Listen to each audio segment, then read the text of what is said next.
Welcome to another edition of The Good Outdoors on 99.5 Kicks Country with Steve, Daryl, and Ronnie. It's everything about the outdoors. Take it away, guys. Good morning. Welcome to the Tuesday edition.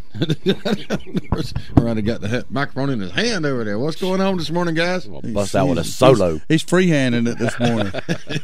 But it'll moonwalk as he talks.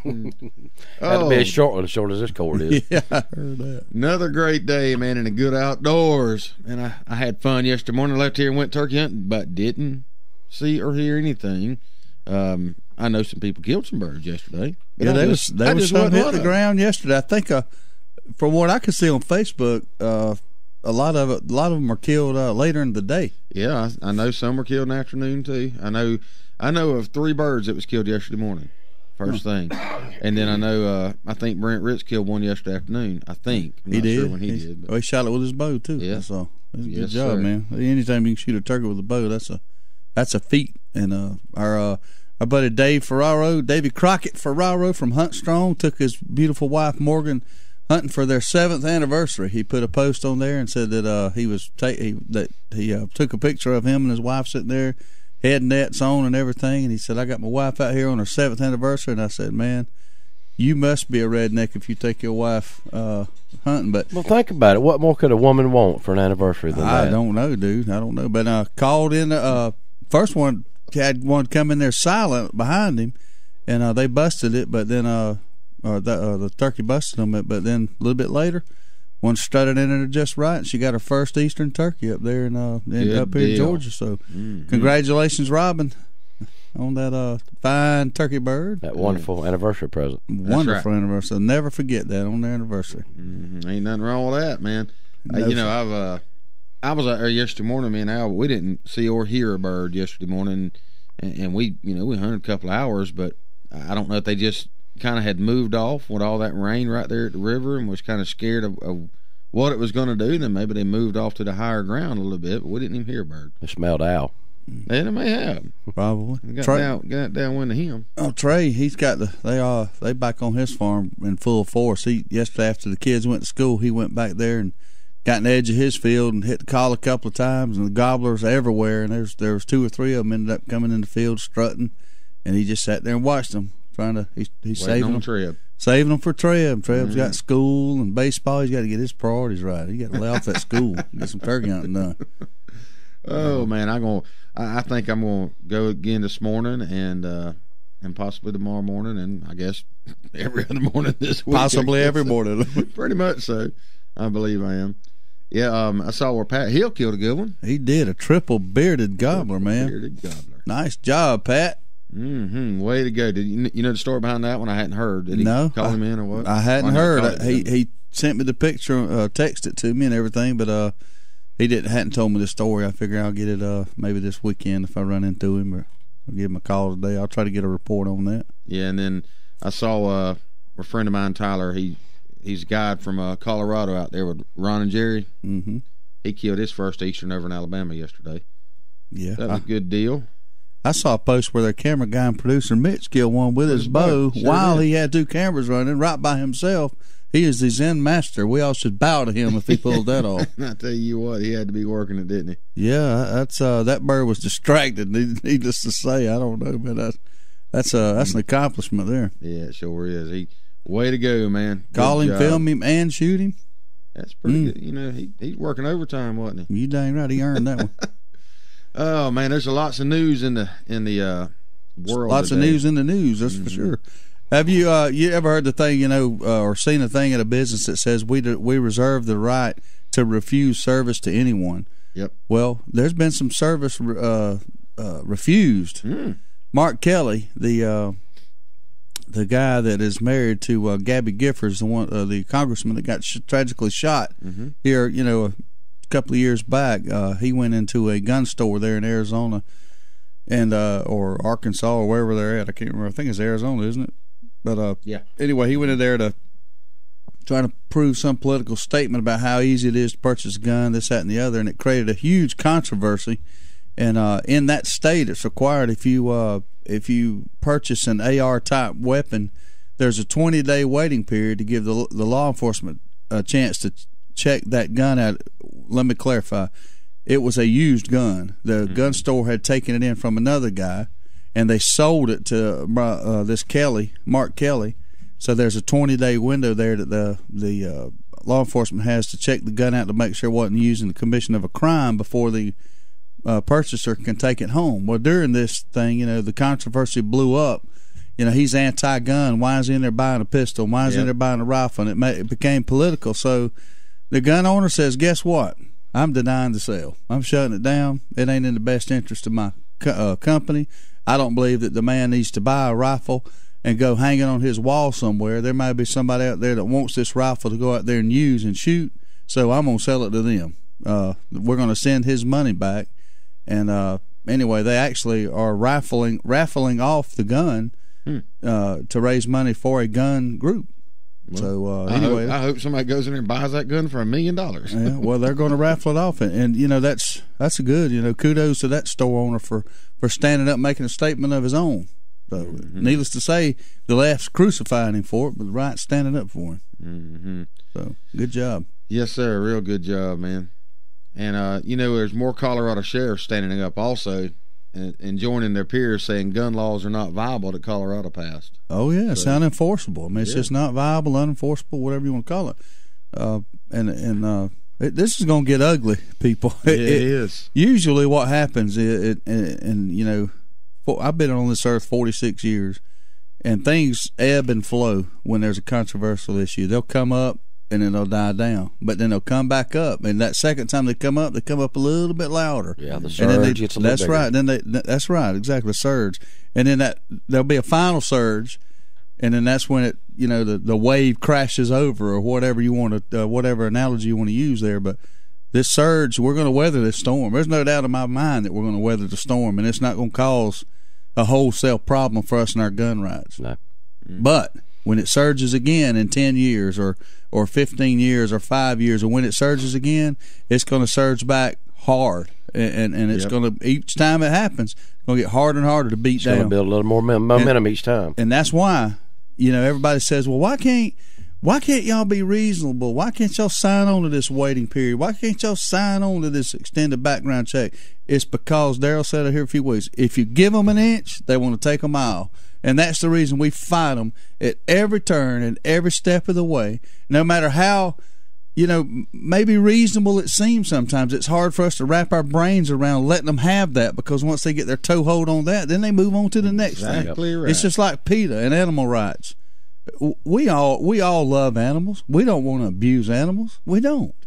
But if you compromise with a radical idealist, you get screwed in the end every time. It's happened every time. Yep. So we fight it tooth and nail, and we're going to continue to do so. We're willing to make some exceptions to the rule, but you can't. It's just like bartering a car deal. I mean, you got to start out low as you can. Yeah, that's exactly right. You got to use a little common sense. And there ain't no common sense in this argument. That's just the like problem. buying a car. You got to use a little common sense. You don't want to go buy one that's got some, you find some rust hidden up under the fender. Well, you don't want to wind up giving more than you need to give. Exactly right. Yeah. But your expectations, like you're talking about with the rust, it's a used car. You expect there to be a little bit of something wrong with it, and you're not going to go in there and say, hey, you're not going to pay you got to spend, if you want me to give you $3,000 for this car, you got to spend $10,000 getting all this rust off of it. That's unreasonable. Exactly right. Unreasonable. And then the Obama administration pushes for assault weapons ban vote, but says no national gun registry needed. And I'm kind of different. That kind of shocks me a little bit. I mean, I think before you would have an assault weapons ban, I think you ought to have a national registry. I mean, I don't support either one of them, but that's sometimes it don't go together. You're right. Mm-hmm. I was listening to something on the radio station that I was listening to coming in this morning, and they were talking about. I don't know what the point was, but they said something that's your gun is registered when you buy it. When they call in that background check. That serial number on that gun is registered to your name. Yeah, exactly. That's what I'm saying. So there is a gun registry, right now, so to speak. Now, private party transactions, and I'm not sure. I haven't bought a gun in a while. When you fill out that background check, do you fill out the serial number on that gun on the background check? The retailer that you're buying it from does. Okay, well, if that's the case, then your gun's registered whether you like it or not. Exactly right. Mm-hmm. So it's registered. I mean, so what is the? There's no argument for registering guns then, if that's the case. No. I mean, if you every gun I've ever bought, I've filled out paperwork. I can tell you that. Yes. No matter what they did with it. I remember this. I brought a shotgun from the Sports Center in Perry. It's probably been, I don't know, 20 years ago maybe. It was probably one of the first turkey. Well, I don't even think it was a turkey. Anyway, I bought a shotgun up there.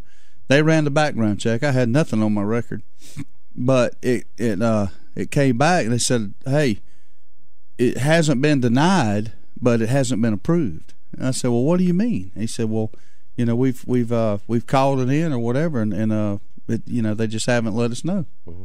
He goes, "I'm sure everything's okay, but you'll have to come back tomorrow." And I said, "Well, I'm 2 hours away, So I'm sorry, I can't let you have the gun until it's cleared." And I said, "Well, why wouldn't it be?" I was aggravated, but the system worked, and I was aggravated. They called me back. Ironically, Daddy was with me. Ironically, right when we were pulling in Mom's driveway, my phone rang, and they said, "You've been approved. You can come pick your gun up." So now I get to turn around and drive 2 more hours. Yeah, Actually, but that system worked. It didn't.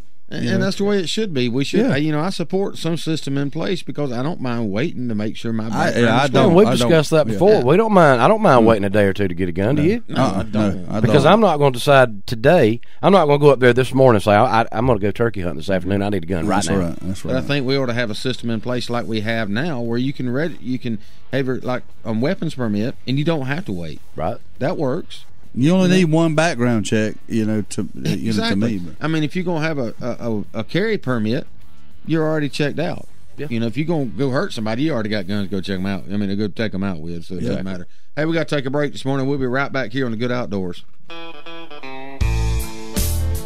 Here we go again. Every time there's a food plot to be planted, Daryl's nowhere to be found. You see him, Ronnie? He's probably in the truck eating a dang sandwich. I'm sitting right here by this tree and they don't even see me. Man, that Real Tree AP was designed to blend hunters with their surroundings, not hide them when it's time to work. I'm so hidden the scooters can't even find me. Okay, Daryl, come on. We got to get this stuff planted. What's that? Hey, stop it. Real Tree. It's so real, a coyote might pee on it. Serves you right, you slacker. The grill might be in storage, but that's what campfires are for. And the backyard party is on hiatus, but that's because everyone is tailgating. Only the seasons change, tastes don't, and when you've got Bud Light Lime, you don't need summer to have a good time. It's the superior drinkability of Bud Light with a splash of 100% natural lime flavor. Look for a Bud Light Lime and find your summer state of mind anytime. It's in the lime. Anheuser-Busch Bud Light Lime flavored beer, St. Louis, Missouri.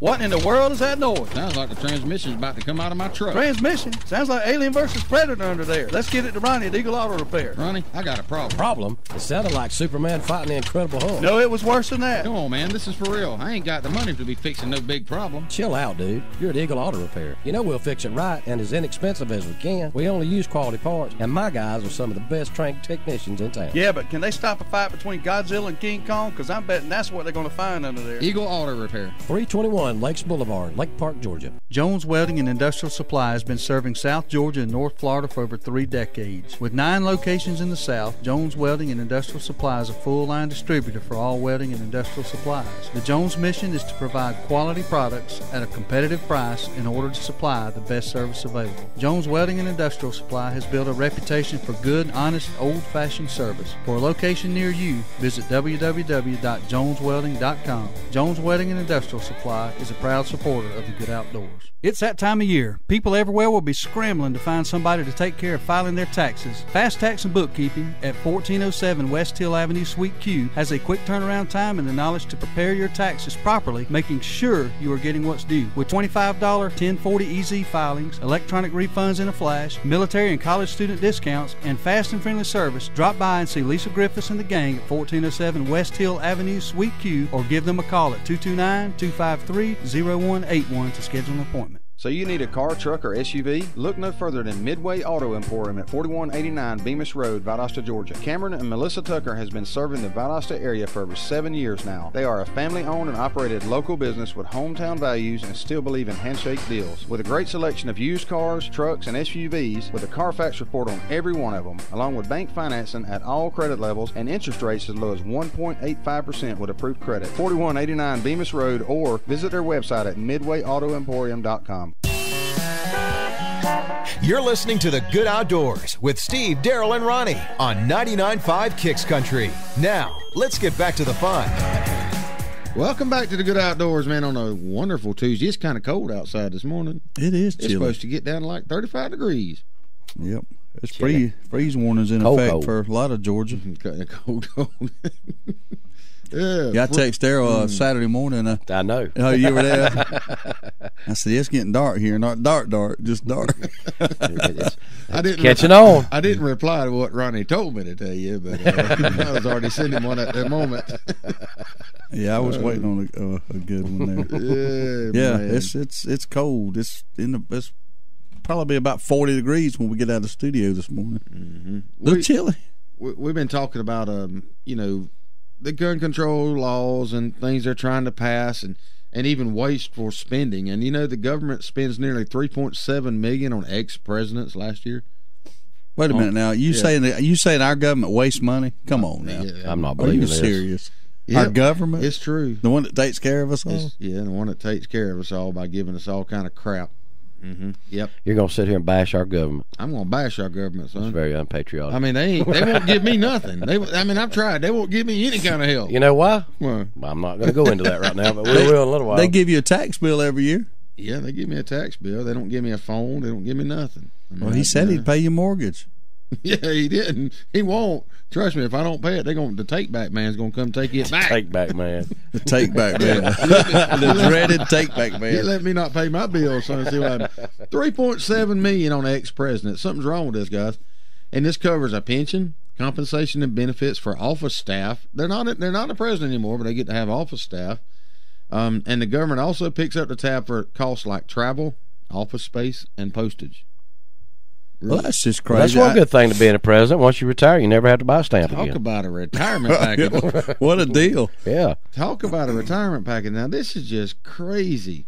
Now, see, I do agree that you got to spend money to protect them, because there's just some idiots out there. I agree with that. But I don't understand why you got to furnish them an office, stamps, and that kind Think of stuff. about it. Travel. How many ex-presidents have wrote books and that's became bestsellers? Every one of them. Every single one of them. Do they really need this? No. I mean, they're rich to start with. It's not about what they need. The costliest former president, George W. Bush, at $1.3 million last year. There's nothing in this country handled because of what we need. $1.3 million.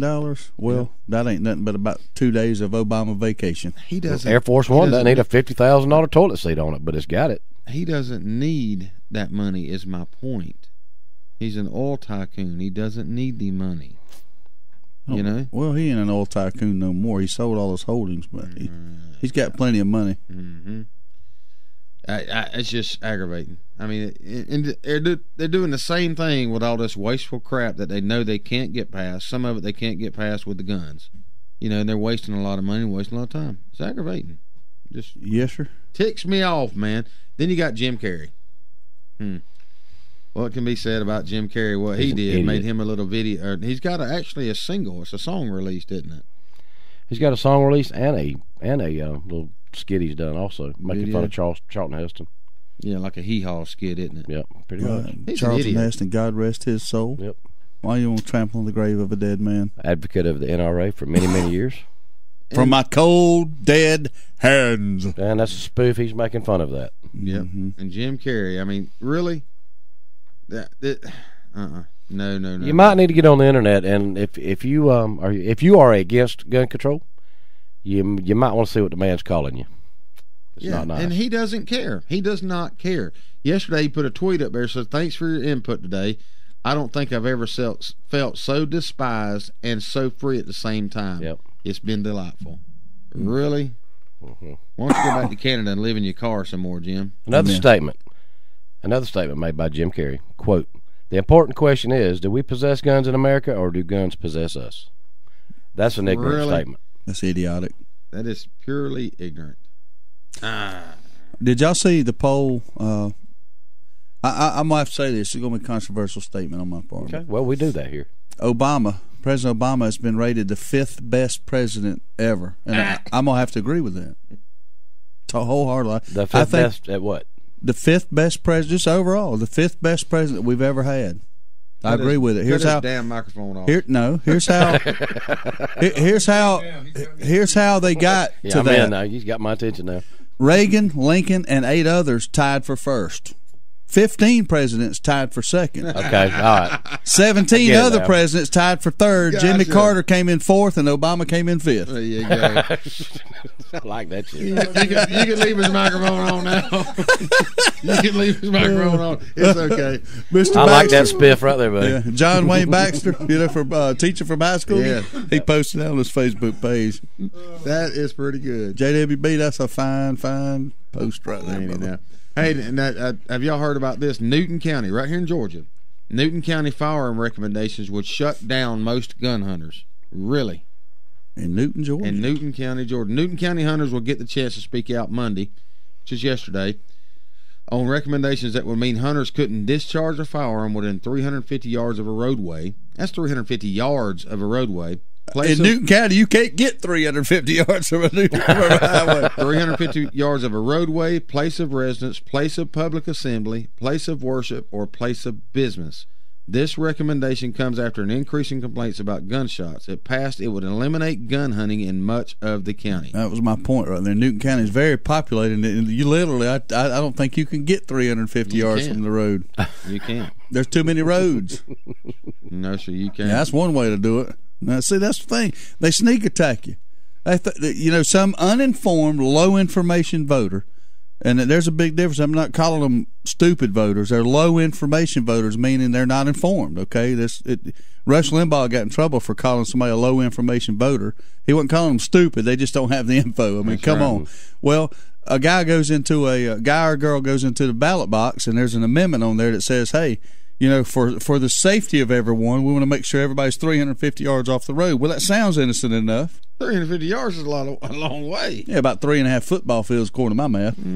I mean, you cannot get that far off of a highway in Newton County. You can't without being in the middle of another one. Exactly. You're going to cross 3, getting 350 yards away from one. They say most of the problem is not even during any kind of hunting season. It's other people out there shooting their guns, which is their right. Don't get me wrong. But it's not even hunters doing it, but you're going to punish hunters for it. You can pop a cap anywhere you want to in the great United States, as long as you got permission to be there. Gracious, man. Telling y'all, I wouldn't go downtown and try that. But you ain't got permission to be downtown and do it. According to who you got permission from. You don't have permission from the state or the county laws to be in the city limits to pop a gun, Mr. Ronnie. Mm-hmm. But there's also some populated areas in the county you don't have permission. So. Anyway, you got to pay attention. You got to read up on what's going on, guys. That's the whole point. That's what we're talking about this morning. Stay informed. Read up, get on the internet, read the newspaper. Don't just read the front page. Read every page of it. Ain't that right? That's right. You got to stay informed, man. I don't know. I mean, it's getting rougher and rougher all the time. Rougher and rougher. It is. I don't know. And there's some good things happening too. Did you hear about the two-headed shark that was found? I say good things. I mean, it's not nothing bad. It's probably not a real good thing if you're the two-headed shark. Well, I didn't read that article, but in the caption, in the caption, it said that he wouldn't have lived long. What are they talking about there? It said two-headed shark fetus was netted by a fetus. Fisherman. Yeah. Okay. He caught a bull shark recently off the Florida Keys, and one of the shark's live fetuses had 2 heads. So that's pretty neat. I mean, it happens, they say, in humans and other animals, and also happens in sharks. This is the first time I think it's ever really been documented. So there's some amazing things that goes on, man. In the big pond out there, you don't never know what you're going to run across, do you? No. You don't know what you're going to run across at the local post office. Our cousin Lori Stalvey posted this. Oh, yeah. She said, today I witnessed something I never have in a post office. It was a live rooster. I could not believe someone sent him through the post office. He was very annoying, especially for the lady that had to listen to him all day in the post office. I told her I felt sorry for her. God bless her soul, and she had 2 more hours to spend with him. I just walked out laughing. What in the world? Somebody mailed a chicken, really? I love my chickens too much to be mailing them anywhere. Is that even legal? Yeah, at one time it probably was. I used to mail dogs and chickens and pigs and goats. Well, the next time I go somewhere, I'm just going to... Hey, you could even mail order a wife. Yeah, you can do that. I'm gonna mail myself. Next time I go to travel a long way, I'm just gonna mail myself. Got to be cheaper. I don't know about that. I can't afford the postage to mail myself. No. If you can stuff yourself in that one envelope, it ain't but $5.95. Well, yeah. She said if it fits, it ships. Yeah, good luck at putting yourself back together after that, though. You had to amputate a few arms and shove them in the box. No, they'd probably have to be liquefied or either something to get in that. Melted and poured. And what about this? Denny Hamlin has a compression fracture in his lower back from the wreck sustained. I don't doubt that. He hit that wall. Yeah, I saw that replay. He did hit that thing hard. Yes, sir. All four wheels jumped up off the ground when he hit. And ironically, he's not mad at Logano. Everybody else is, but he ain't. Well, he's not completely conscious again. Yeah, it is. He's probably on painkillers. Maybe his faculties aren't with him, but maybe the lower tab talking. Well, me and Daryl was kind of arguing about this morning, and the more I think about it, I mean, Daryl Samper Jr. actually had a pretty good point. No way. Lord, I wish you hadn't never said that. Joey Logano was still. We'll never get him to hush now. Joey Logano was still reeling from the Tony Stewart, altercation that he had. Well, his lips probably still swole up. Yeah, he piped up and said, hey, from that little sissy thing, golly, he barely touched him. He piped up and said he got what he deserved. Now, I'm sure he didn't want him to be hurt over it. But, a smart, more mature, better driver would have, well, I can't say better driver, but better person would have said, I didn't intend for him to get hurt. I hope he's not hurt. But he got what he deserved by getting spun out. I didn't mean to physically hurt him, but I did intend to hurt his feelings. There you go. That's what I would have said. Yeah, Earnhardt would have never commented. He said, "Hey, get out of the way." No, he'd have been. I was just trying to rattle his cage. Yeah, get out of the way. Yeah, but I don't. They'll know more this week as how long he'll be out, because I don't know how long he'll be out with that incident either. Luckily, maybe out for the year. He may be. No. He'll be back in there. His championship is in jeopardy if he does not not able to come back. If he misses one race, he's probably out of contention. Yeah, anymore. As tight as it is. Pretty tight. Hey, we're going to take another break and come back with some more stuff here on the Good Outdoors. Thanks for listening, everybody. There's only one place in Valdosta if you want the freshest seafood in town. It's Bubba Jack's Crab Shack at 1700 West Hill Avenue. They got wild Georgia shrimp cooked about any way you could want it. Fried, peel and eat, grilled, or buffalo style. They got a Wednesday night oyster special at $7.99 a dozen, and that ain't no mistake. $7.99 a dozen, Wednesday night only. Bring the kids with you, and if they don't eat seafood, get them some chicken tender baskets or hamburger hot dog. And do not forget to try the fresh cut, hand-dipped onion rings at Bubba Jack's Crab Shack, 1700 West Hill Avenue, Valdosta.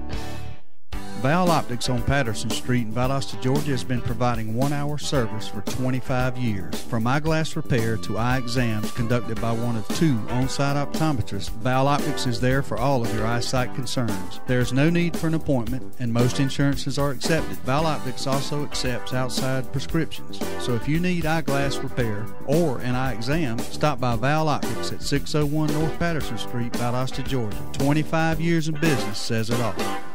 Service. It's a very simple word, but you'd think it's French. At Deep South Sanitation, our service will never be questioned. We are there when we say we'll be there. If there's a couple extra bags by the can, we pick it up. Deep South Sanitation don't care if the lid won't close. All the more reason to dump it. If you're elderly or disabled, the Deep South Sanitation team will get your can, dump it, and put it back. If trash blew out, we don't leave it, we pick it up. Keep the money you pay for sanitation services local by supporting Deep South Sanitation, a locally owned business. Call Carrie Scarborough today at Deep South Sanitation, 229-559-0200.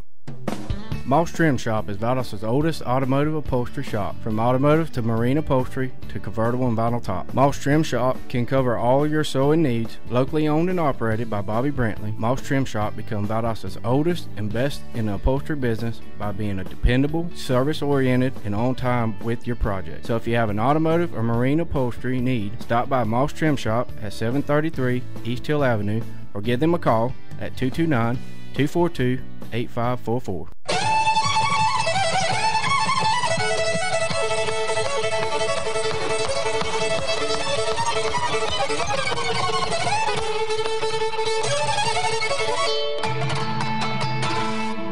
So how you do it, son? Hey, Ronnie, you know how much people love Austin's Cattle Company? How much do they love Austin's? More than Charlie Daniels loves shredding a fiddle. That's right, everybody loves Austin's freshly hand-cut steaks. These award-winning steaks are cooked to perfection and served sizzling hot. Austin's Cattle Company was voted best steak, best hamburger, and best sports bar in Valdosta by you. So when you get a hankering for a hot heaping helping of our delicious baby back ribs, shrimp, chicken, prime rib, seafood, or world-famous steaks, head on down to exit 16 off I-75. Austin's. It's an addiction you never have to quit. Austin, an addiction that you never have to quit. It's the Good Outdoors on 99.5 Kicks Country. Now, let's get back to the fun, talking about everything to do with the outdoors with Steve, Daryl, and Ronnie. Welcome back to the Good Outdoors. Yep, the things that goes on behind the scenes, man, if you were only here. There's we're talking a lot about turkey hunting and hunting in general and gun control and things like that. And we have been skipping a good bit of fishing. And there's a lot of good fishing going on. A lot of bass. I mean, bass are on the bed, have been on the bed, or they're coming on the bed. I don't know what they're doing right now. Richard Peterson was so kind of pointing this out to us Saturday morning and say, hey, man, let's talk about fishing. Richard, if you're out there listening, give us a call this morning. Give us a report of your fishing, because I know you caught some Saturday before the rain. I know you caught some in the past in March because you sent us some pictures. So I want to talk a little bit about any kind of fishing that's going on this time of year. Looks like everybody's catching a mess of speckled trout down in the Gulf right now on the flats. They're catching them. I got some friends going. Donnie Lankford's going this weekend, this Friday. Him and Jason Taylor, I think they're going, and his son Chris, they're going to go from work this Friday down to Keaton, I believe. Try to go out to the 9 Mile Reef. So if everybody's out there listening, if y'all want to meet them out there, yeah, Donnie's bringing sandwiches and chicken. How far out is the 9 Mile Reef? I think it's 11.2 miles. I believe. I don't know. How long is the 9 Mile Reef? But there's a lot of fishing going on, and people just I'm guilty of it. This time of year, I just lay everything down because turkey season's here. I don't care about fishing. Don't care about nothing but turkeys. But a lot of people out there wanting to fish this time of year. Yep. And all about you. And we want to cover a little bit of that. Bass fishing is really good this time of year. You catch fish on the bed, getting ready to go on the bed, coming off the bed. And we got a call coming in here. Let's see who it is. Good morning, caller. You're on the Good Outdoors. So what's going on, guys? Y'all called me out. I had to call in. Give us a fishing report, man. Well, we didn't get on the water till about 7 o'clock. And didn't really get about 2.5, 3 hours of fishing until the lightning bolts started popping around us. But we ended up, I think we had 5 of them in a live well, 22.5, 3 pounds. Nothing big, but it was good short morning on the water. Better than going to bed, I guess. Yeah, or going to work. A lot of good eating. Yeah, no doubt. I guess.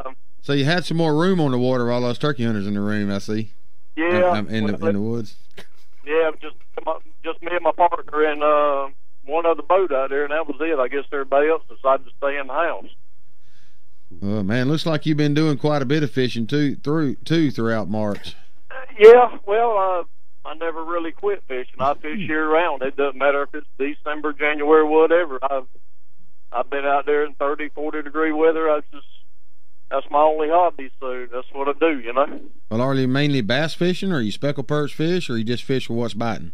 Well, mainly I bass fish, but we did get into some specks pretty good back in December and January. As a matter of fact, had a good solid month of speck fishing, but oh man, this time of year it's time to bass fish, and big ones moving up. So we'll be back at it again this weekend. Hopefully, we're gonna have us a decent weekend coming up. Looking at the weather report, so I'm looking forward to it. I believe it's gonna be a pretty nice weekend. Yeah.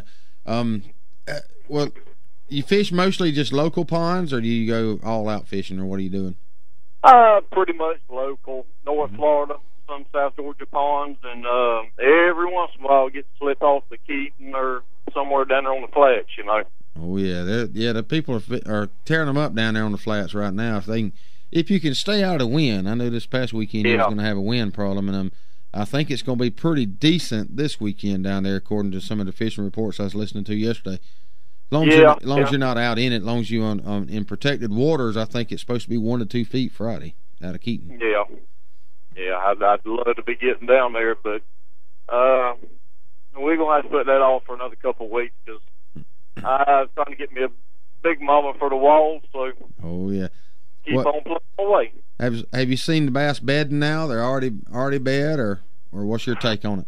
I'll tell you what, man. It's really panic stained water where I'm fishing at. I have got up on the edges, and I haven't seen any beds. Just judging by the water temperature, I still think they're pre-spawned right now. Okay. All right, that's good. You know, we've been getting different reports and seeing different fish that people are sending us. Some of them hadn't even been up on the beds yet. But I don't know what this weather. This cold weather push them on, and warm weather push them on. Cold weather push them off. So yeah, like I say, I've been keeping up with the water temps at a couple of particular lakes I've been fishing at, and I've seen it crest as high as 68, 69 degrees. But you know, with the temperature up and down, the water temperature, it's mid 60s, upper 60s, and it's back and forth. It's like a yo-yo right now with the unstable weather. So I think the fish are confused right now. They're just kind of in limbo. But man, we get us a good week or two of some stable weather, good stable warm weather. I believe they'll be up there. Well, hopefully it's coming on. I hope it starts right now and just starts warming right on up. Is what I'm hoping. Yes, sir. All right, boys. I enjoy listening to your show, and y'all have a good day. Hey, we appreciate you calling in, and we'll see you Saturday morning at the Waffle House, I imagine. All right. Yeah, I'll be up there. All right, brother. We'll see you then. All right, see you. All right, bye. Because you know where I'm going to be, don't you? Meet me at the Waffle House. Oh, yeah. Man, there ain't nothing wrong with some good fishing, I can tell you that. There ain't nothing wrong with some good Waffle House either. No, there ain't nothing wrong with some good Waffle House. They both are equally good. Yes, they are. California man and his dog are being credited with saving a man who was trapped for days in a hole on a mountain. This is a pretty weird story here, but Ramon Lamas says he and his dog, a mixed breed named Mole, were hiking as they often do on a trail in Riverside, California, when Mole suddenly stopped, slammed on the brakes. He kept tugging at the guy's pants leg, whining and pulling him. He led Lamas to a hole about the size of a plate. Now, this is where it gets confusing to me, but the size of a plate, all right? And Lamas says when he looked down in the hole, he saw eyes looking back up at him. And he thought it was an animal trapped inside the hole at first, but then he heard a voice calling softly for water.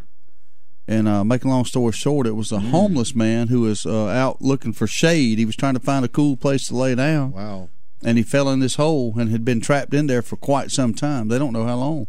But they got him out of there and hospitalized him, and he's expected to make a full recovery. So, man, that's amazing that a dog can do that, but he'd be dead. Yeah, if it wasn't for that. And being a homeless man, who knows how long it would have ever taken to find him there, if ever. And family exactly members, right. Being homeless, like you don't know that he would ever check in with family members if he had any active family members. So it could have just been another lost soul. Nobody would ever know. I would think if he had any active family members, he wouldn't have been homeless. I was say that. I mean, that's kind of the way it works around here. Whipped if he's homeless and got any family whatsoever. Well, a lot of people choose that now. A lot of the homeless people choose not to have any contact with their family. Yeah, you're right. But back when I was homeless, that's what I did. I didn't contact nobody for years. Oh man, just how I roll. You're talking about the Keaton Beach Fishing Report, I just pulled it up, and they are catching some fish down there right now. They say trout are biting like crazy in some places. If you're in the right place, that is. We caught over 50 trout each day, Saturday and Sunday, this past weekend. So they were out there on the water, man. That's die hard, you be out there in that kind of wind and the water white capping. Yep. And they kept 13 trout Saturday and 15 trout on Sunday from this charter here. And the fish were live shrimp. I mean, 3 to 4 feet of water. They're tearing them up. It's time to be down there, and a lot of people are going to be going. More and more people are going to be going. I bet you it's going to be loaded up this weekend, Friday and Saturday. It's going to have to warm up before I go down there. Well, me and you both, but these die-hard fishermen, man, they'll get out there. That water's cold, though. You get out there with a 10-mile-an-hour wind on that water when it's 45 degrees and see what it feels. It feels like it's 22, I bet. Yeah. But, they tearing them up. And let's see, back on the 15th and 16th, man, they were catching them then too, catching some good trout. 7.19 pounds, 6.15 pounds.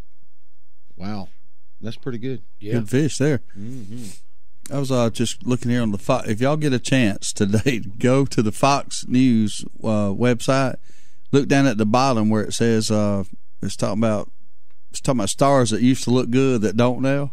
It's hilarious. Nick Nolte, if you know who Nick Nolte is, he played in 48 Hours and all that. He was voted one year. He was voted the sexiest man alive back in 1992. Wow! But if you look at him now, rough. Oh my Lord! I can't. This is a visual topic here, so I can't explain to you what I'm looking at. But oh my gosh! Let me explain it for you. Let me tell Looks you, like old somebody age, needs to kick some dirt on him. Old age is bad. Old age, Father Time, man, to be a relative, he sure is rough on you. Man, unless you me, I'm what growing old gracefully looks like. Okay, we're gonna take this call right quick. Good morning, caller on the Good Outdoors. Good morning, there, gentlemen. What's happening? Good morning. I was just listening to that fishing report by Richard Peterson. You talking about fishing in cold weather? That rascal right there will fish in shorts, and it be ice on the boat. Yeah, I looked at some of his pictures, man. He likes to fish, don't he? Well, some folks have bumped their head one too many times. But I got a question on. You said something the other day about the website. What are y'all doing to the website? Because we tried to pull up the last week's shows, and all the week before last are still on the thing. Well, last week we had some technical difficulties with a couple of days, so we the recording wasn't going good, so we did not get to post them. But we're actually in the process of revamping our website as we speak, and totally redoing it, making it a lot better, making it a lot user friendly, where you can pull up the shows easier and go back to past and favorite shows and things like that, archives a little easier. So just hang in there with us. It's getting better every day. All right, where are we going this morning, Darryl? Probably going to go down to Eccles County. I hear you, buddy. More than likely. All right, man. Well, good luck. I think I'm going to probably go this morning, too. So, anyway, I'll let you know what I do. Let me know, man. Good luck, brother. We'll talk to you soon. All right. Bye. Oh, yeah. We'll get out there and get after them. Chuckles. Chuckles. Well, I tell you what, them guys drive all night and then get up and fish all day. Don't even go to bed. Just fish half the day and then go to bed. Well, they don't they don't stay up all day. I shouldn't say that about a truck driver. Okay, we'll take a break. We'll be right back here on the Good Outdoors. With over 40,000 machines in the field, the pro's choice is Dixie Chopper. Be a pro. Buy a chopper. Built right here in America with one simple goal. Build a mower that cuts more grass and doesn't break when you use it. Be a pro. Buy a chopper. With Chopper's price, performance, and reliability guarantee, make the smart choice. Be a pro. Buy a chopper. We're running out of time. We're drawing the line. This is our battle cry.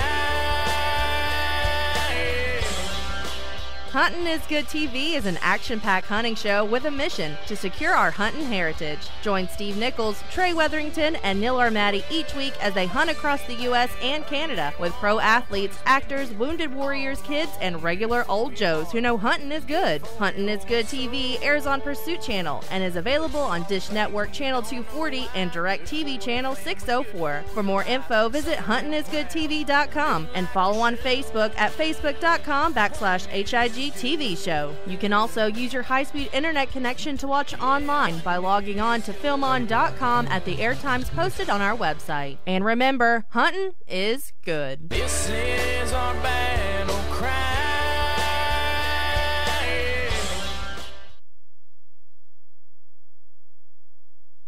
Conveniently located on Valdale Road in Hayhire, Justamere Farm offers a facility like no other in the area with many amenities to meet all your equine needs, whether it's riding, training, or boarding. If riding is your passion, Justamere has you covered with an indoor arena, a large lighted outdoor arena with an alleyway, a large jump course arena, a round pen for training, trails, and access to dirt roads. Private and shared lessons are available, so give Justamere Farms a call today at 229-460-2331.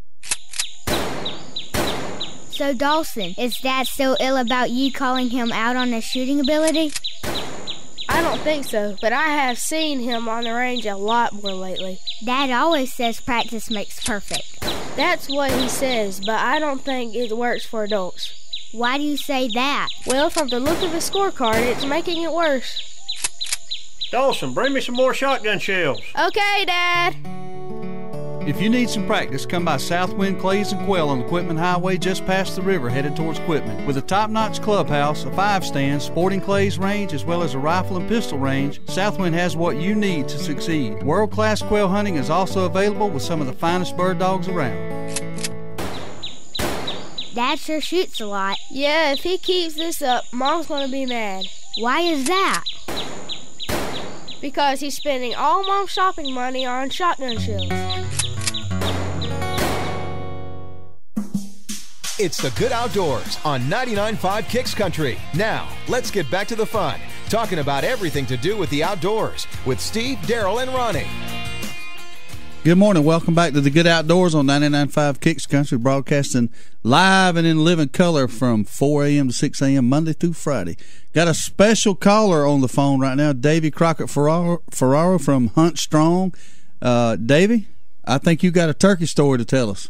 I got a couple, actually. Well, we got a report from Georgia. Yeah. Over on the weekend, and I tell you what, I think the turkeys need to evolve and learn how to swim. There was definitely some waterfowl. You're right about that. They don't have their feet is not quite webbed like a duck. So that's right.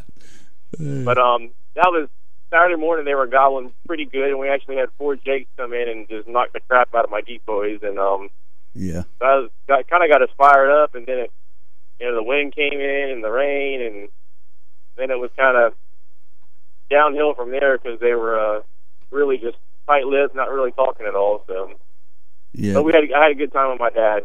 That's what counts. That's right.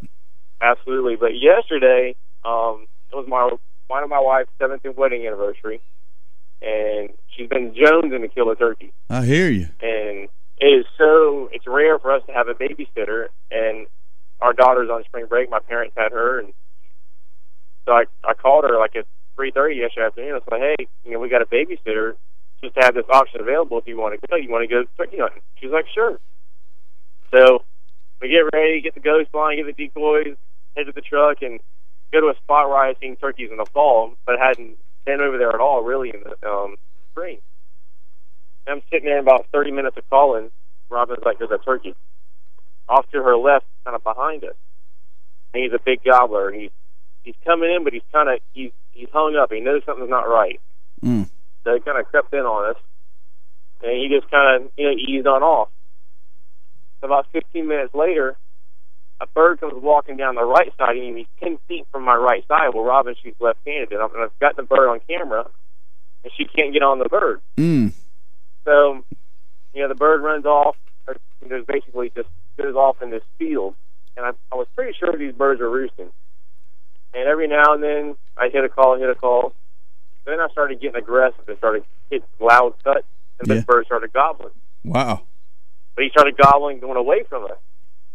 So I was like, this bird's going to go roost. He's probably not going to, come in. So I started just really sticking my striker on my actual slate and just really hitting it and tapping it real hard. Huh. Well, he gobbles, and he sounds like he's coming to us. I told Robin, get ready, he might be coming to us. Next thing you know, this bird flies across the field right into our decoys. Wow. Good gracious. That's awesome. I couldn't believe it. Yeah. And, I've got the camera on, I'm rolling it, and this bird just slowly makes his way right to the decoy, and she put the hammer on him. Man, first turkey ever, and on the 7th wedding anniversary, and I'll tell you what, man, that you created a memory, you captured it on film. It just don't get any better than that, does it? No, not at all. Steve, you put on Facebook. You know you live the backwards life when you take your wife hunting on your 7th wedding anniversary. Yeah, I tell you, your story had my attention when you said at 3:30 you decided to call her on your anniversary and have the audacity to invite her to go turkey hunting, man, on your anniversary. You a strong man, brother, strong man. Mine would have been screaming Olive Garden. We set a tradition now. What are we going to do on the 8th and 9th? I mean, it's just going to get better now. Oh, had she been turkey hunting very often? She went with me one time opening morning, and we couldn't get, there was a bird that got henned up with about 7 hens, and we really couldn't make it happen. So, yeah. Well, and, it's crazy about hunting, though, because, turkeys are really anything. Yeah. We had that first bird come in, and he walks to my right, and you think your chances are done. That's and right. You're like, there's not going to be a bird coming in, and next thing you know, it's just everything turned around like that. Yeah, it's not often that one actually flies into your decoy set. I bet that was pretty exciting right there. Oh, I was pumped up. I'm like, I couldn't believe my eyes, and and she asked me that when we first sat down, she's like, "Well, turkeys fly in to the decoys?" I'm like, "No, they'll walk." Yeah, so much for what you know, right? Yeah, she made a liar out of me. I tell you what, that was one lonely bird. He wanted to go to bed with somebody special so he could wake up with her in the morning, didn't he? Exactly. There was. I can tell you this much. There was one lonely limb last night. Yeah, I bet there was. Well, it sounds like you left some back there. You can go chase at a later date too. Oh, of course. Yeah, that was definitely a good little spot. And I think I videoed in bow season like 4 or 5 gobblers that have been walking through that area. And I knew they were roosting right there. So right. That's when that preseason or not even preseason, just being observant during the deer season. Remembering, yep. Where you saw some turkeys, you go back there, and a lot of times it pays off like that. So good job. Tell Robin that I congratulate her, and I'm envious of her at the same time. That's awesome. I will do. And now I'm relieved for Country Goes Hunting tomorrow afternoon, so I'm really pumped about that. Yeah, there'll be a lot of activity. Sam's been calling, and I don't know when I'm going to be able to get over there. I hope I can even make an appearance Thursday night. It's going to be tough with this radio stuff getting in the way. Trey and Pat will be over there, though, so you'll have plenty of people to help hold the fort. Absolutely. Dave, appreciate it. The weather's going to be good. Yeah, it's going to be nice. It's going to be a little on the cool side, but I think it'll be I think everybody have a good time. It's always a good event. Y'all have a good time. Maybe I'll see you every Thursday night. If not, I hope to see you in the backwoods soon. Absolutely. All right, buddy. Y'all have a good day down there, okay? All right. Good luck all y'all out there living the outdoors. Yes, sir. Appreciate it, man. Yes, sir. Thanks a lot. Let's see y'all later. All right, buddy. Check out Davey's website at huntstrong.com, and he's got a great fitness plan there, and help you get in shape, eat right, eat a lot of venison. That's why he hunts. He hunts to fuel his diet, specifically to fuel his diet. Now, he loves to hunt, don't get me wrong, but he don't eat anything unless it's put here by God naturally. Well, he will buy fish, from the market, but beef, chicken, no, he's going to eat venison, turkey, things like that. So ain't nothing wrong with that either. Some good food. And meat. From the looks of the young man, he does a lot of competition posing, muscle building type stuff. Take a look at his website, and you cannot disagree with the fact that it is working. Yeah, it's working. He looks a little different than the 3 or 4 of us. I'm going to throw a sample over there. He looks a little different than we do. A little. Just a little. Now, when I take my shirt off, and if I shave all the hair off of me, I look a lot more like him, but until I shave, I definitely don't. Oh, man. Can you say that on the radio? Because that's sure gross. That's some sick stuff. That is some sick stuff. Yeah, man, he had something very unusual happen to him. A turkey come flying across the field to get in there. Yep. Now, that turkey had something on his mind. He wanted him a girlfriend. Yeah, he did. That's very unusual. I've had him fly down off the rooster right on top of you, almost landing in your lap. But never one wanting to roost with another bird that bad to fly in there. So that's pretty cool, man. That would have been awesome to see. Great video, too. Yeah, the only other time I've seen anything like that was over at Country Goes Hunting. A guy had shot video of one that flew off the roost right down into the decoy set. Mm-hmm. And that hunt, they had the camera rolling and calling, and then all of a sudden you see the bird swoop down in there, and he landed, took about 2 steps, and bam, it was over. Mm-hmm. Not a lot of footage. I've had them, fly right off the roost, right down into it. I've had a Jake one time almost land on somebody's head. Jake was so eager to get in there to us and land, and the guy actually shot and missed now, and the turkey flew and lit up in a small pine tree not even 50 yards away. Just a little Jake up there. But, they'll fly right down, and it depends on how eager they are and how close you get to them, too. Sure is. Good morning, Demery Godwin. He chimed in this morning, and Chad Everett. And, the weather is really making me mad. Fish don't know if they need to be on the beds or not. So they'll figure it out for them. They all know fishermen know what they're talking about. Yeah. They don't know whether they need to be on the bed or not. I know if I need to be in the bed or not. Yeah. I'm not quite like a fish. I get tired, I'm ready to go to bed. I ain't quite like a fish, am I? Oh man. But yeah, it's a lot, man. I got to get out there and kill me a turkey. I'm jonesing bad. I may have to have some help. I may have to see if Chuck maybe wants to team up one day this week and go kill one. What do you think? Chuck? Yeah. You think you can make Chuck be quiet long enough? I don't know. He does like to talk, don't he? I don't know if Chuck will be quiet long enough or not. It was beautiful sitting out there yesterday morning. You know, Al, we're sitting about 30 yards apart, and he's down there calling, and I was down there calling. We was trying to make it sound like there was a whole brood of hens down there saying, hey, y'all boys, come on over here and see us. A gaggle. But evidently, they didn't want. We sounded ugly. Yeah. Nobody wanted to date y'all. Nobody wanted to come get a date with us. I don't understand that, you know. I mean, look at myself in the mirror. I'd like to date me. I don't know what mirror you looking in. Yeah. A lot of people will be on, like I said, a lot of people's going to be out on the flat. Ow. Not my headphones. Be on the flats fishing this weekend. I know we'll get some good reports, and like I said, Donnie and some guys from work are going. I bet Chad Slaughter, he's probably getting ready to go. Him and Bill, they're probably they might go this weekend. But there'll be a lot of people down there fishing, man. And it's going to be a busy time on the water. You got a lot of people are off Friday for Good Friday. We're off from work. I think we'll be here though. I believe we'll be here. And y'all are off Friday? Yeah. Yeah, a lot of business closed for Good Friday. That's why I was asking that you. That might be something we should consider, actually, in honor of Christ rising up. And plus, I want the day off. I think Eagle Auto ought to close Friday. I really do. That's kind of what I was getting to Saturday. I asked if you were going to be open Friday because I told Matt he needed to start coughing. Ooh, then really we could bad. still get 2 days in hunting. Exactly. Because we're probably not going to be able to Sunday. Oh, 2.5 days. Yeah, I'm going half day Sunday. Evening or morning? I don't know. Morning probably. Oh. Nah, I'll go Friday and Saturday. I'm not going Sunday. Yeah, I started to say. I forgot that was Easter Sunday. Yep. Okay. So yeah, you could close Eagle Auto and we could go Friday, me and you and Matt, and Saturday. 4 days of hunting. Well, good. Let me think on that. Okay. 4 full days. I told Matt Saturday. I said, Matt, you need to start coughing really bad right now, so you can lay the groundwork. Monday. You got to lay the groundwork. Yeah, and I'm sitting there. I said, guys, I'm sitting right here. You talking to a man who knows how to lay the groundwork on getting sick and skip it out for hunting. For hunting. Yeah. But Ronnie was like, Daryl, I'm right here. And I'm like, well, so what? Oh, yeah, you're his boss. I'm sorry. I forgot about that. Hey, we got to take a break here on the Good Outdoors. We'll be right back in a few minutes. Woo-wee! Sweet Tea's Smokehouse on South Hutchinson Avenue, Adel is the bomb. You ain't had good old South Georgia barbecue if you ain't been to Sweet Tea's Smokehouse. Ribs, chicken, pork, beef, good grief, this is some fine eating. And it ain't called Sweet Tea's for nothing. Ice cold sweet tea and good old barbecue plate with all the trimmings is what living in the South is all about. Head up Highway 41 north towards Adel.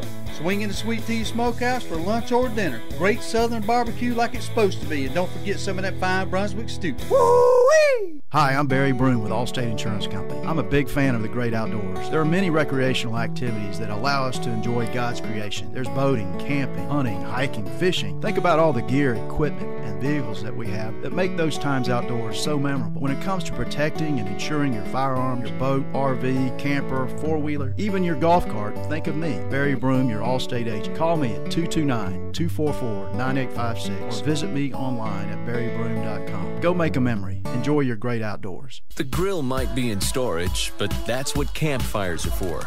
And the backyard party is on hiatus, but that's because everyone is tailgating. Only the seasons change, tastes don't. And when you've got Bud Light Lime, you don't need summer to have a good time. It's the superior drinkability of Bud Light with a splash of 100% natural lime flavor. Look for a Bud Light Lime and find your summer state of mind anytime. It's in the lime. Anheuser-Busch Bud Light Lime flavored beer, St. Louis, Missouri. Brigman & Brigman Cabinets in Hayhira, Georgia specializes in custom-built cabinets. You can come in and sit down with our staff and start from scratch to develop the perfect cabinet layout, or bring in your plans and start there. From design to installation, Brigman & Brigman can help you every step of the way. Estimates are always free, and your satisfaction is our goal. Whether it's a remodel, a spec house, or your custom-built dream home, give Brigman & Brigman Cabinets in Hayhira a call at 229-794-2108 to set up an appointment. Crystal River Seafood on St. Augustine Road in Valdosta is a fine seafood dining experience. Folks from miles around come in to enjoy the fine seafood and friendly atmosphere Crystal River has to offer. Their friendly staff makes your dining experience one to remember, as well as one to repeat. Fish like grouper, salmon, mahi, catfish are always great choices, along with shrimp, oysters, crab cakes, and crab legs. Hey, you not in the mood for seafood?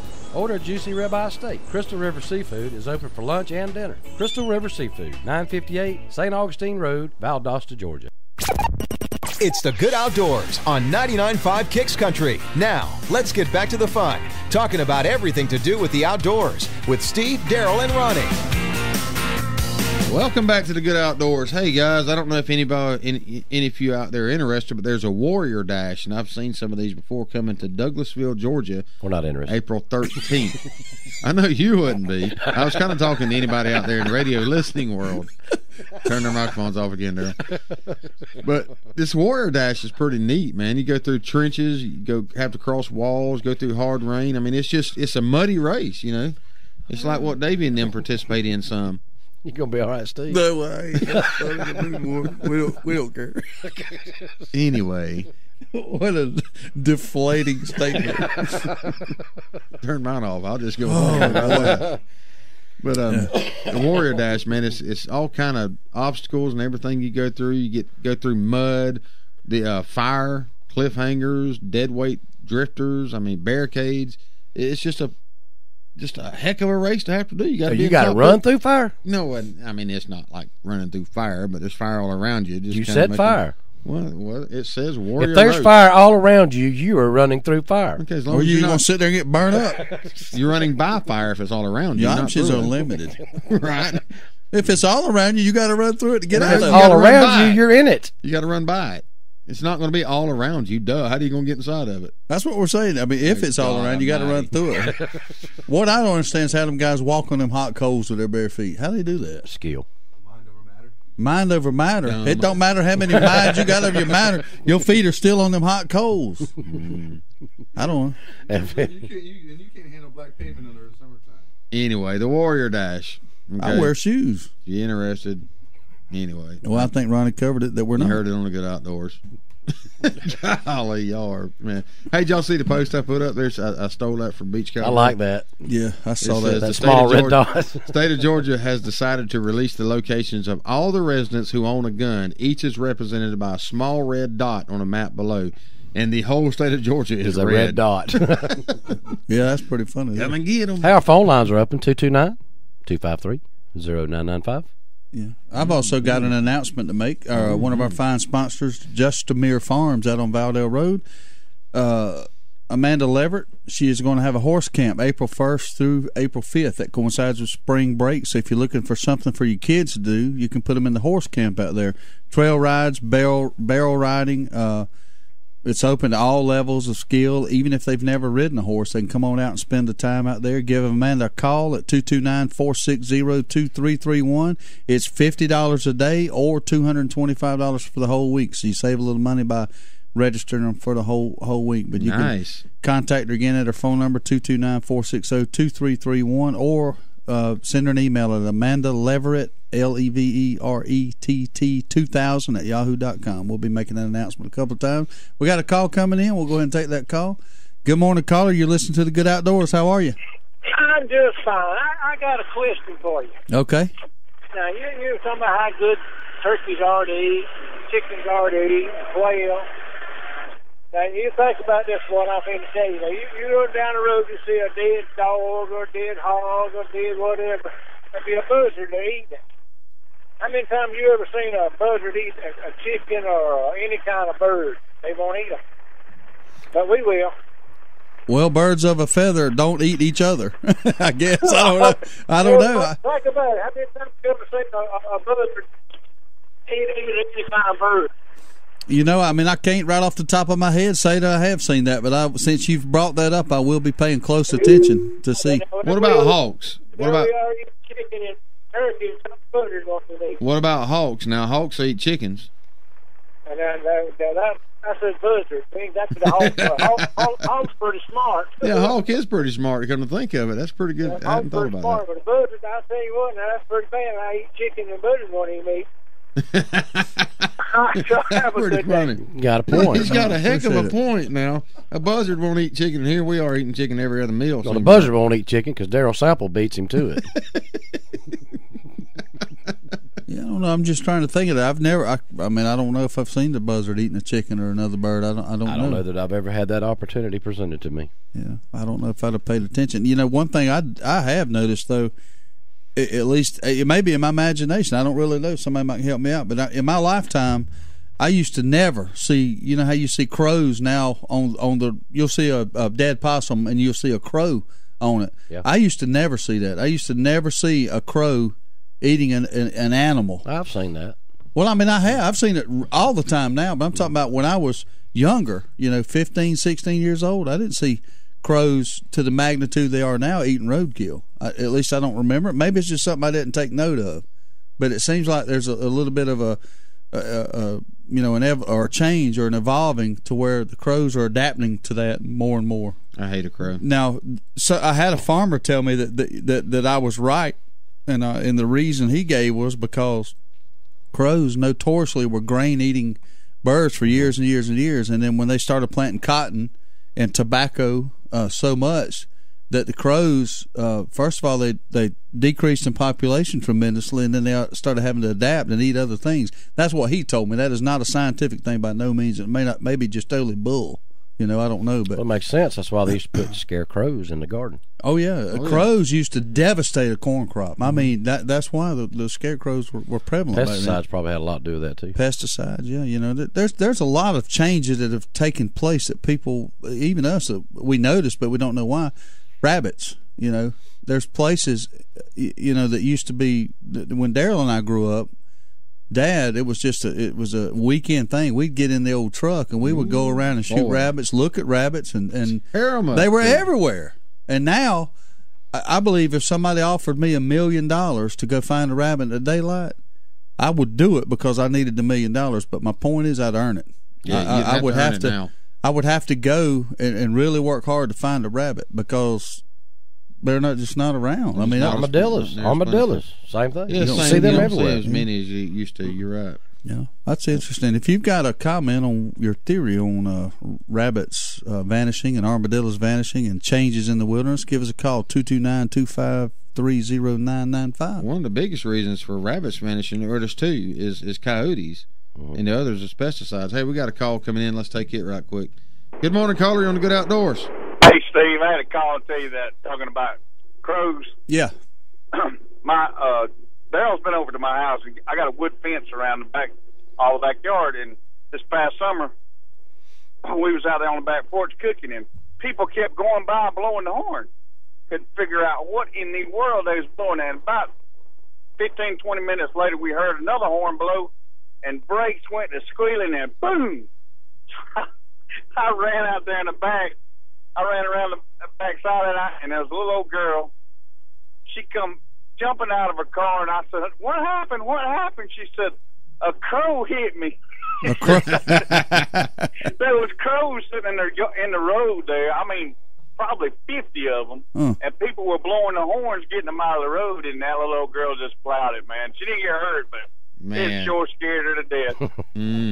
Man, that's I tell you what, a lot of people swerve, when a buzzard flies up off the highway, they'll swerve to miss the buzzard and end up totaling their car when all they should have done was hit the daggum buzzard, It would have been cheaper. Yeah, it would have been a lot cheaper. Yeah, that's what I was just thinking about, that big dummy Brandon from Maryland. Brandon Bolyard. I hope he's listening. We were going down on our hog hunt, and he actually swerved to hit one. With his truck, actually swerved to hit one. I don't know if I'd have said that. Now his wife listens every morning.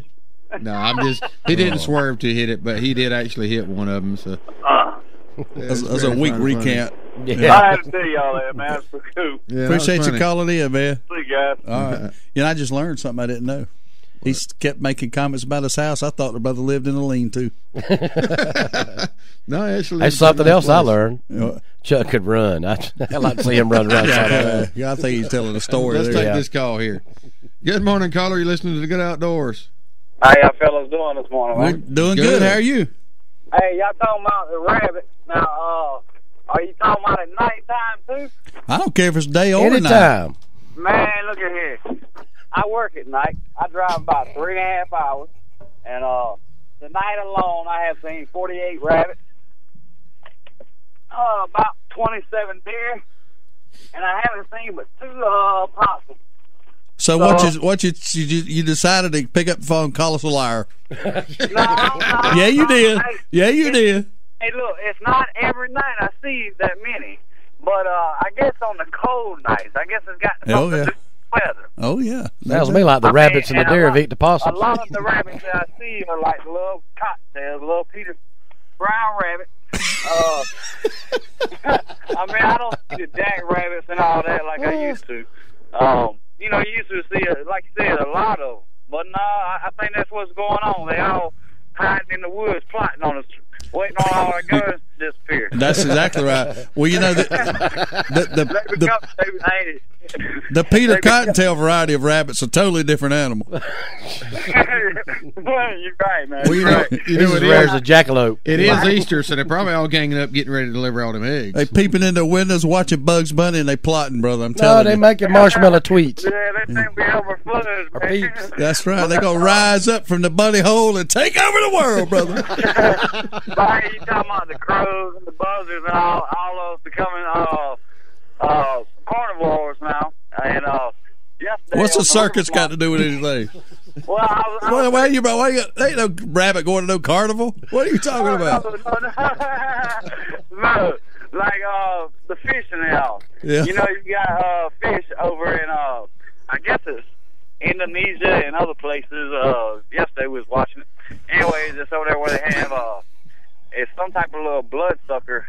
It's a bacteria fish, and it's I forget the name. Carnivus or something, but it's a it's another type of catfish that's eating full-size men. The catfish gets up to 9 feet and like 400 something pounds. That'd be the piranha catfish. I think you meant to say cannabis a while ago. No, carnivorous. Cannabis? Carnivorous. Carnivorous. I know what catfish you're talking about. Is it the whale's catfish? Yeah, it looks kind of like a shark, though. It starts with a damn. If I wasn't working at the moment, it starts with a damn big catfish. That's what it starts with, ain't it? Well, that was just the largest one that they've actually reported, and it was 9 feet, 400 feet. Good grief, that's a big old fish, man. When they found the fish, fishermen went down over there in the river, and his net got tangled up on the bottom where the fish swallowed him halfway, and it strangled the fish and it killed the fish. He didn't float back up for 4 hours, and they took him up to the police office and all, and they took pictures of it. They showed it on TV and everything. Well, you know, every time that we have ever started talking about rabbits and stuff like that, we always end up with catfish. Hey, we got to let you go. We got to gotta feed rabbits or something, huh? That's right. We're gonna let you go. We got to take a break right here and recuperate. All right, man. All right. Appreciate you calling in. We're gonna take a break real quick here on the Good Outdoors. We'll see you in a second. Service. It's a very simple word, but you'd think it's French. At Deep South Sanitation, our service will never be questioned. We are there when we say we'll be there. If there's a couple extra bags by the can, we pick it up. Deep South Sanitation don't care if the lid won't close. All the more reason to dump it. If you're elderly or disabled, the Deep South Sanitation team will get your can, dump it, and put it back. If trash blew out, we don't leave it, we pick it up. Keep the money you pay for sanitation services local by supporting Deep South Sanitation, a locally owned business. Call Carrie Scarborough today at Deep South Sanitation, 229-559-0200.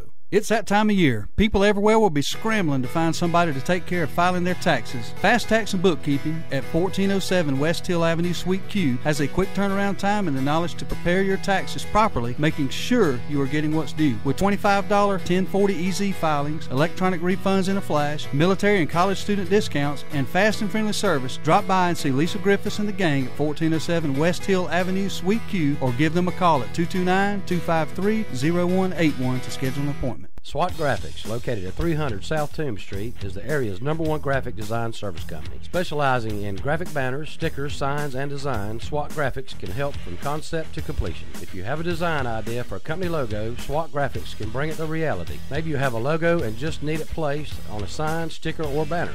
Whatever the case, stop by SWAT Graphics at 300 South Toombs Street, Valdosta, or give them a call at 241-9185. SWAT Graphics. proud sponsor of the Good Outdoors.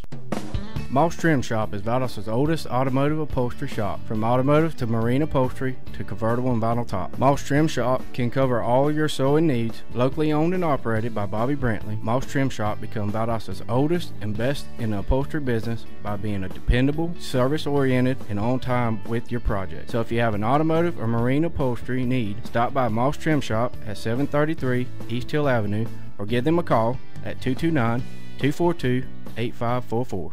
There's only one place in Valdosta if you want the freshest seafood in town. It's Bubba Jack's Crab Shack at 1700 West Hill Avenue. They got wild Georgia shrimp cooked about any way you could want it. Fried, peel and eat, grilled, or buffalo style. They got a Wednesday night oyster special at $7.99 a dozen, and that ain't no mistake. $7.99 a dozen, Wednesday night only. Bring the kids with you, and if they don't eat seafood, get them some chicken tender baskets or hamburger hot dog. And do not forget to try the fresh cut, hand-dipped onion rings at Bubba Jack's Crab Shack, 1700 West Hill Avenue, Valdosta. Justamere Farm is a full boarding, training, and lessons facility conveniently located on Valdale Road in Hayhire. Justamere Farm offers a facility like no other in the area with many amenities to meet all your equine needs, whether it's riding, training, or boarding. If riding is your passion, Justamere has you covered with an indoor arena, a large lighted outdoor arena with an alleyway, a large jump course arena, a round pen for training, trails, and access to dirt roads. Private and shared lessons are available, so give Justamere Farms a call today at 229-460-2331. You're listening to The Good Outdoors with Steve, Daryl, and Ronnie on 99.5 Kicks Country. Now, let's get back to the fun. Welcome back to The Good Outdoors. Now, Wanda Stone has posted something up here. She done got it figured out, guys. She said the rabbits are disappearing because Bigfoot done learned how to cook rabbit stew. Yeah. That's right, Wanda. That is right, man. There's definitely, we were talking a little bit during the break there. I think the rabbits are actually making a comeback a little bit, in different places, and when the habitat's, right, like down there at the hunting club there at Windy Woods, there's rabbits. Excuse me, there's rabbits everywhere down there. It's gonna be all right. Oh, I ain't about to cry. I'm about to barf. A big difference. Hey, that previous caller, we appreciate you calling. It made you a lot of fun. One day when you call in, you have to give us your story. Tell us where you came from, because you were one interesting cat, brother. Funny as he can be. Yep. Yes, sir. Oh, talking about funny stuff. To me, in the fishing world, and I love to fish. Do not get me wrong. But when you bass fish, man, you got some names of some baits out there, some artificial lures that are just funny. Yeah. You got to reading these articles, and they tell you what they're fishing with. And just for instance, I was reading one a few minutes ago, and this guy's talking about fishing Lake Seminole, and it said the bass are biting like crazy over there right now. But he says he likes to head to this one creek and throw a Spro, Little John, DD, and Nasty Shad and clear chartreuse to catch transitioning fish. I don't know. I don't know, but if it eats that, I don't want to eat it. Yeah, I know. But wait now, it gets better. Just before lunchtime, he switches gears and begins searching for bed and bass on the sandbars. He uses a Texas-rigged Big Bite Baits Dean Rohos warmouth with a 3/8-inch fish-catching full tuxton weight and a 5/0 Gamma Katsu hook. That is way too much to be reading in one sentence. You bring up an interesting point there. What'd you catch him on, a worm? A red shad. A red shad? Yeah. You just about have to be able to speak Chinese and name some of the stuff, don't you? Oh, I caught him on a Carolina rig Stinky Pinky with a 5/0 hook. And there's another one. It's a 1/2-ounce Spro Aruku Shad 75 in bug red or chrome and black. I mean, really? Yeah, I tell you, the old Bass Pro Shops catalog ain't never been the same. Man, you get into some fishing lures, you can come up with some crazy names. What about the sweet beaver? What'd you catch him on, a sweet beaver? The heck is that? A chug bug. Chug bug, creek chug, devil's tongue, knucklehead popper. But think about it. Think about growing up. River cockatoos. We had the Brokeback Rebel. Yeah. We had the Jitterbug. Yeah. A big Papa Chubby. What in the world? Where they come up with these names? You think about it. There's a lot of names on it. You can come up with some really funny ones. The Snapper Slapper. Fat Daddy Shad. The Rinky Dink. Zara Spook. Man, it's just all kind of stuff out there. For those fish that kind of swim to the beat of a different current, you can always throw the Cotton Cordell Gay Blade. Yeah, that would work. Mm-hmm. Oh, the laser eye shad, The Dylan Dog swim bait. Really? They coming up with all kind of stuff on here, man. How about the humpback crank shad? That'll get them. Every time. All right, come on, 229-253-0995. Tell us the name of your favorite fishing lure or the funniest one, or if you've got a new name that we need to come up use for one. The hula popper. The hula popper. There you go. We got a call coming in. Good morning, caller. You on the Good Outdoors? Good morning. This is Chris from Bob's Lake. Hey, Chris, what's up, man? happening? I was thinking about you yesterday. I said, I hadn't heard from Chris in a while. I wonder what he's up to. So what you been up to, Chris? Working, man, working. That ain't good. You work with Blake? No. Oh, okay. I was just saying, you said you working. Y'all was talking about fishing lures and stuff. I can remember one time being out on the flats, speckled trout fishing out of Eagle. Yeah. And we run out of the soft bodies to put on the lead heads. So we improvise with Mickey D drinking straws. Are you kidding me? They got the red and the yellow and the white stripe on them. Yeah. And you just take a pair of scissors or your knife and you cut it and you thread that sucker on that lead head. And if they bite, they'll bite it. Oh, that's pretty cool right there. I've improvised out there in the field before and it never worked. But I tried hard. But that's just one more thing for your tackle box. Man, Stop by Mickey D's and grab you some straws. Got to get you a supply of straws. There you go. Oh, man, that's pretty good. You do what you got to do when you run out of bait, don't you? Yeah. It's either that or go home. Yeah, I hear you. Yeah. Hey, you been turkey hunting any of it at y'all's place? No. Just can't tell you the truth, can't afford it. Yeah, it's kind of tough out there, isn't it? It cost me a $100 bill to go just get there and get back. Wow. Yep. That's 3 weeks' wages for us on the Good Outdoors Radio. Yeah. Hey, we appreciate you giving us a call this morning, man, and checking in with us. All right, y'all. Have good. Appreciate it, man. Talk about improvising when you're out there fishing. That's pretty good because I have been in situations where I've run out of bait. Those are good days, too. Oh, good days, usually. Yep. Usually a good day. That's when you wish you had a slow poke jig with a mustad wide gap hook on it. Or a hydrilla gorilla.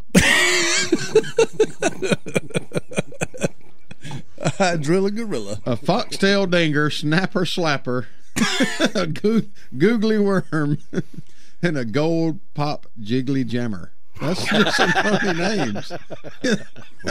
Mini turbo slammer. Double cavitator. I mean, really, there's all kind of names out there, isn't there? I like the old scum frog.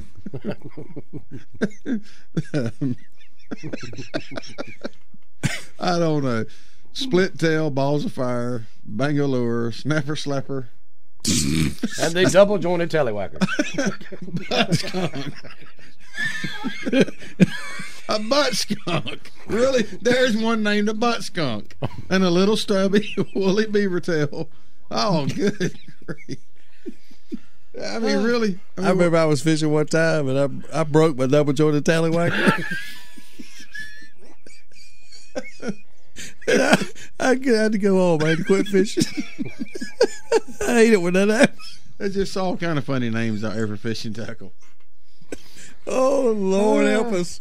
But I mean, somebody and these are actual names that we are reading off of a list of lure manufacturers. I mean, really. Oh, Lord, man. Well, so if you've got a fishing lure that you've invented and you want to name it, just let it all hang out. It really ain't gonna matter. It ain't even got to be anything relative. You could call it the Dunkin' Donut Dinker. Or I don't know. You can call it whatever you want to. Yeah. Oh. There's only so many names out there. You think about it. There's only so many combinations of names. It's like people's names. That's why you have a lot of Ronnies and Darryls and Steves, and we got 2 Darryls in here. There's only so many names. Pull up Bass Pro Shops and see just how many lures are on there. I mean, and the different names of them, man. Swamp Donkey. Yeah. Growing up, we had the rattle traps, the Brokeback Rebels, the jitterbugs, the spinner baits, the jigs. But I guess they were still there. I just didn't know it back then, huh? We didn't know anything. No, I sure didn't back then. There's a holographic musky thriller jerkbait. Mm-hmm. I mean, there's all kind of stuff. Well, I don't go after muskies unless I got that and a bushy, stiffy, fat one. Yeah. That's just me. But it's funny.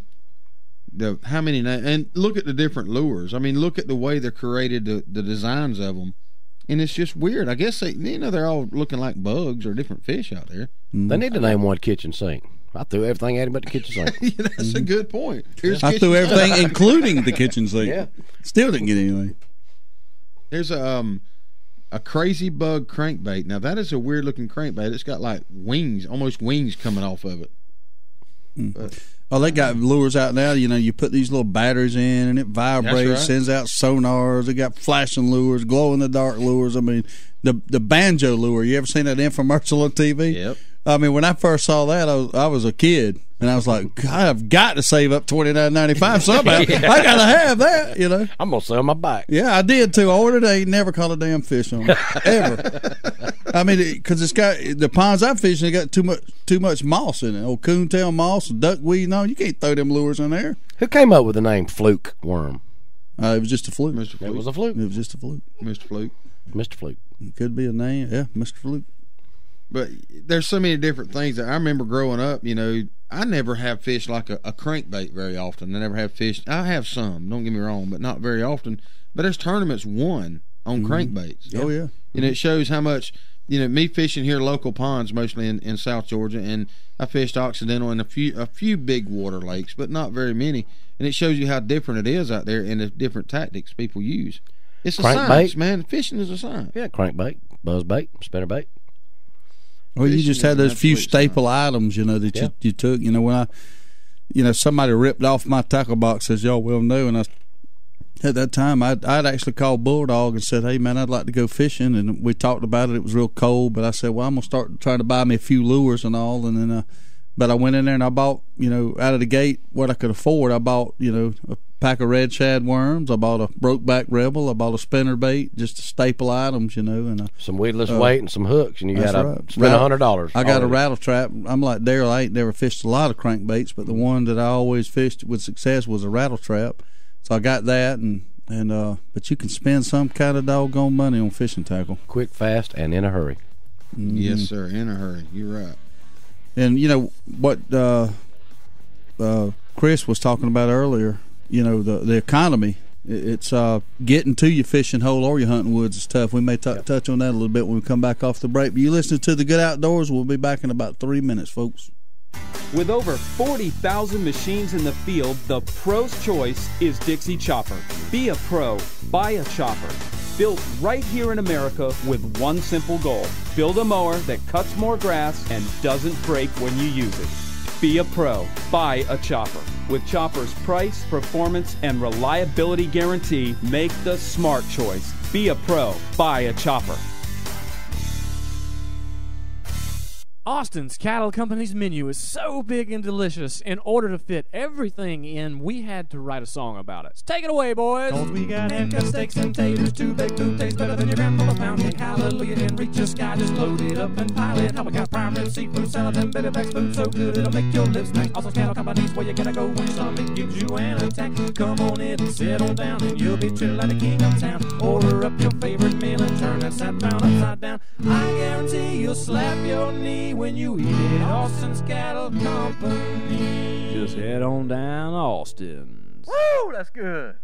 So there you have it, folks. Next time you get a craving for something tasty, stop on by Austin's at exit 16 off I-75. There's something on the menu for everyone, and they serve big portions so you'll never leave hungry. From seafood and prime rib to the freshest hand-cut steaks, chicken, and ribs you can find. Austin's Cattle Company is truly an addiction you never have to quit. Tune in to 99.5 Kitch Country from 4 to 6 a.m. Monday through Friday to listen to the Good Outdoors crew. We talk about everything in the outdoors. From hunting, fishing, camping, to boating, and horseback riding, with an emphasis on getting kids outdoors. Heck, we even talk about big feats and outhouse escapades. You never know. Join us for a good laugh and how-tos and why not. You can even call in live. That's The Good Outdoors. Weekday mornings from 4 to 6 on 99.5 Kicks Country. And like us on Facebook at The Good Outdoors with a Z and thegoodoutdoors.com. Attention Outdoor Nation. Adel Outfitters located at exit 39 on I-75 in Adel, Georgia has over 18,000 square feet of outdoor unbelievability just waiting on you. Specializing in a wide range of outdoor supplies for everyone, including hunting, fishing, shooting, kayaking, camping, Little League, clothing, knives, boots, you name it, Adel Outfitters has it. They also have that personal one-on-one attention that you just might not be getting from some of the big boxes, and Adel Outfitters has a whole lot less overhead, so you'll be surprised at the deals. So come see us now at Adel Outfitters, exit 39, Adel, Georgia. Woo-wee! Sweet Tea's Smokehouse on South Hutchinson Avenue, Adel is the bomb. You ain't had good old South Georgia barbecue if you ain't been to Sweet Tea's Smokehouse. Ribs, chicken, pork, beef, good grief, this is some fine eating. And it ain't called Sweet Tea's for nothing. Ice cold sweet tea and good old barbecue plate with all the trimmings is what living in the South is all about. Head up Highway 41 north towards Adel. Swing into Sweet Tea's Smokehouse for lunch or dinner. Great southern barbecue like it's supposed to be. And don't forget some of that fine Brunswick stew. Woo-wee! You're listening to The Good Outdoors with Steve, Daryl, and Ronnie on 99.5 Kicks Country. Now, let's get back to the fun. Hey, good morning. Thanks for listening to Good Outdoors. Good morning. Thanks for all the good posts on Facebook about laughing, but you ain't heard nothing yet. We're fixing to get the funniest stuff on the radio. The Rusty Nut Weather Report. Wow, really? It ain't you, it's the weather that I'm talking about. It's currently 41 degrees and fair. The barometer is holding steady at 30.13. Sunrise will be this morning at 7:28. Hopefully it'll be this morning. How many seconds? How many what? How many seconds? How many seconds? I'm not going to give you the seconds. You got to do some things on your own. Today, mostly sunny, high around 61, northwest winds around 10 miles per hour. Tonight, mostly clear, lows around 34, northwest winds around 5 miles per hour. Tomorrow, mostly sunny, high around 66, northwest winds around 5 miles per hour. Tomorrow night, mostly clear, lows around 38. Winds will be northwest at 5 miles per hour in the evening, becoming light. And Thursday, mostly sunny, high around 67. Thursday night, partly cloudy, low around 40. And it's going to be bright, sunshiny days every day. Going to be bright. Okay. We definitely need to turn his off now. No. What's going on at Just a Mere Farms, Steve? Just a Mere Farms having a horse camp coinciding with spring break. So if you're looking for something for your kids to do, take them out to Just a Mere Farms on Valdale Road. You can get in touch with them at 229-460-2331. But they have trail rides, barrel racing, roping skill set things, and it's open to all kids of all levels. You can go by the day or by the week. It's $50 a day, or if you want to go all 5 days, it's $225. It's an all-day thing. Again, call Amanda at 229-460-2331. That's a really cool way to spend your spring break. You know, a lot of people spend thousands of dollars going to Disney World and different stuff like that, but right here there's a hidden gem called Just a Mere Farms, and what kid don't like a horse? So yeah, get out there to Just a Mere Farms. It's on Valdale Road. So how long can they stay there during the days? She didn't tell me the hours, but it is an all-day camp. Nice. Yeah, so drop them off and she'll handle them. I'm gonna go see if she can. And it's a cool place. You can't see it from the road, but you turn up in there, and she's got, a nice facility, huge arena out there. Just she boards horses out there as well. So I wonder if she's got anything for a 3-month-old and a 10-month-old. She lets the 3-month. She lets the 3-year-olds do bull riding. Oh God! So, yeah, Mackenzie would love that. Oh yeah, she'd do good with that. You'll let her try some of that. Yeah. Poor bull. Yeah, yeah, Mackenzie, tame that one now. You doggone right. Ooh, boy. Mm-hmm. That's all she can talk about yesterday, and I didn't get home till late yesterday, and she run to the door. I beat you home. Yeah, whatever. I'll get you today, but I really won't. Hey, I saw something funny. In California, a car takes a wrong turn, and guess where it ends up at? On the roof of a house. That was a bad wrong turn. Yeah, I don't know exactly how it happened, but they got a crane out there getting the car off the roof. You know, it's in the mountain area down there. I guess they took a real wrong turn on the roof of a house. A real wrong What a turn. way to wake up. Anyway, that was just some funny things I looked at. Fishing lures. I think we're done with the fishing lure names for today. I think we should be. I'm going to jump into the T3 tip of the day. It's a lot of people have they don't have the luxury of having a nice private place to hunt, so they have to rely on public land turkey hunting. And as y'all know, that can be pretty tough. Mm-hmm. But one of the things that still pays off on call shy public land turkeys is teamwork. It's setting up one guy, ahead of the caller, 40 or 50 yards ahead of the caller, putting the caller way back to catch those call shy birds coming in. So T3 tip of the day is teamwork. A couple of y'all get out there and get after them, and also never stop scouting. When you're on public land, always be scouting. When you're moving from one place to other, checking, be looking around for turkey track sign, and just use a lot of teamwork and set the caller up behind where you think the bird's going to come from, and trying to head him off at the pass. Teamwork is awesome. I mean, you can't say enough about it, especially hunting on public land. On these call wary birds, and it's just and the scouting tip, that's pretty good too, because you never know when other hunters are in the woods are going to bump these birds and move them. Yeah, they'll move. Always they keep your eyes and ears open at all times. Yeah. T3 on Perimeter Road right here in Valdosta got a great selection of pecker-recker calls, so go by there and check them out. We highly recommend the pecker-recker turkey call. I saw on Facebook yesterday where Kevin Farr, a.k.a. Termite, has been posting a lot of turkeys that have met their demise to the Widowmaker, the jailbait call, the glass, the slates, the different ones. So y'all go by T3 and check them out. Yes, sir. We've been talking about fishing all day. If you plan on going fishing today, looks like the peak times are going to be about from sunset to about an hour after. From sunrise to about an hour after sunrise. Then you got a good peak around between 2 and 3 o'clock today, and then about an hour before sunset. So it sounds like pretty good fishing all day long. It's going to be off and on, pretty much all day. Good deal. Got to get out in the good outdoors and enjoy it, man. That's what I plan on doing this morning. I ain't seen a lot of fish caught in anybody's living room myself. Not real actual fish. I've seen a bunch caught in my living room on the TV. Well, that goes back to real actual fish. The $338 million Powerball ticket has been validated by one guy at a liquor store. One guy. I think he's a truck driver. I'm not sure. What's the name on that sign say? Eagle Liquors. You got a liquor store? Wish I did. Yeah, neighbors thrilled by New Jersey man's $338 million Powerball. I'm sure they are. They probably think they're going to get something. That's a lot of cash. Man, that's a lot of money. I heard yesterday he'll get $220 million roughly. I think something like that. Just handed to him, deposited into his bank account. It'd be nice to go from negative $25 to $220 million. That'd be my bank account. That's a turnaround right there. You got me thinking about this liquor store business thing. Oh boy. Well, you think about the liquor store business. People are sad to drink. People are happy to drink. In the liquor store business, you have no defects, no returns, no warranties. Well, I will say this on the defects and returns. Having managed the liquor store, well, not managed it, but I worked at a liquor store in Hayhara during my early college days, and you'd be surprised at the returns you get. Really? You'd be absolutely surprised, yep. Especially in the wine. A lot of people would complain about the cork disintegrating and messing up the wine. They'd bring that back, want it back. There'd be a crack in the bottle or break, and they were scared glass would be in it. And beer was the worst returned item.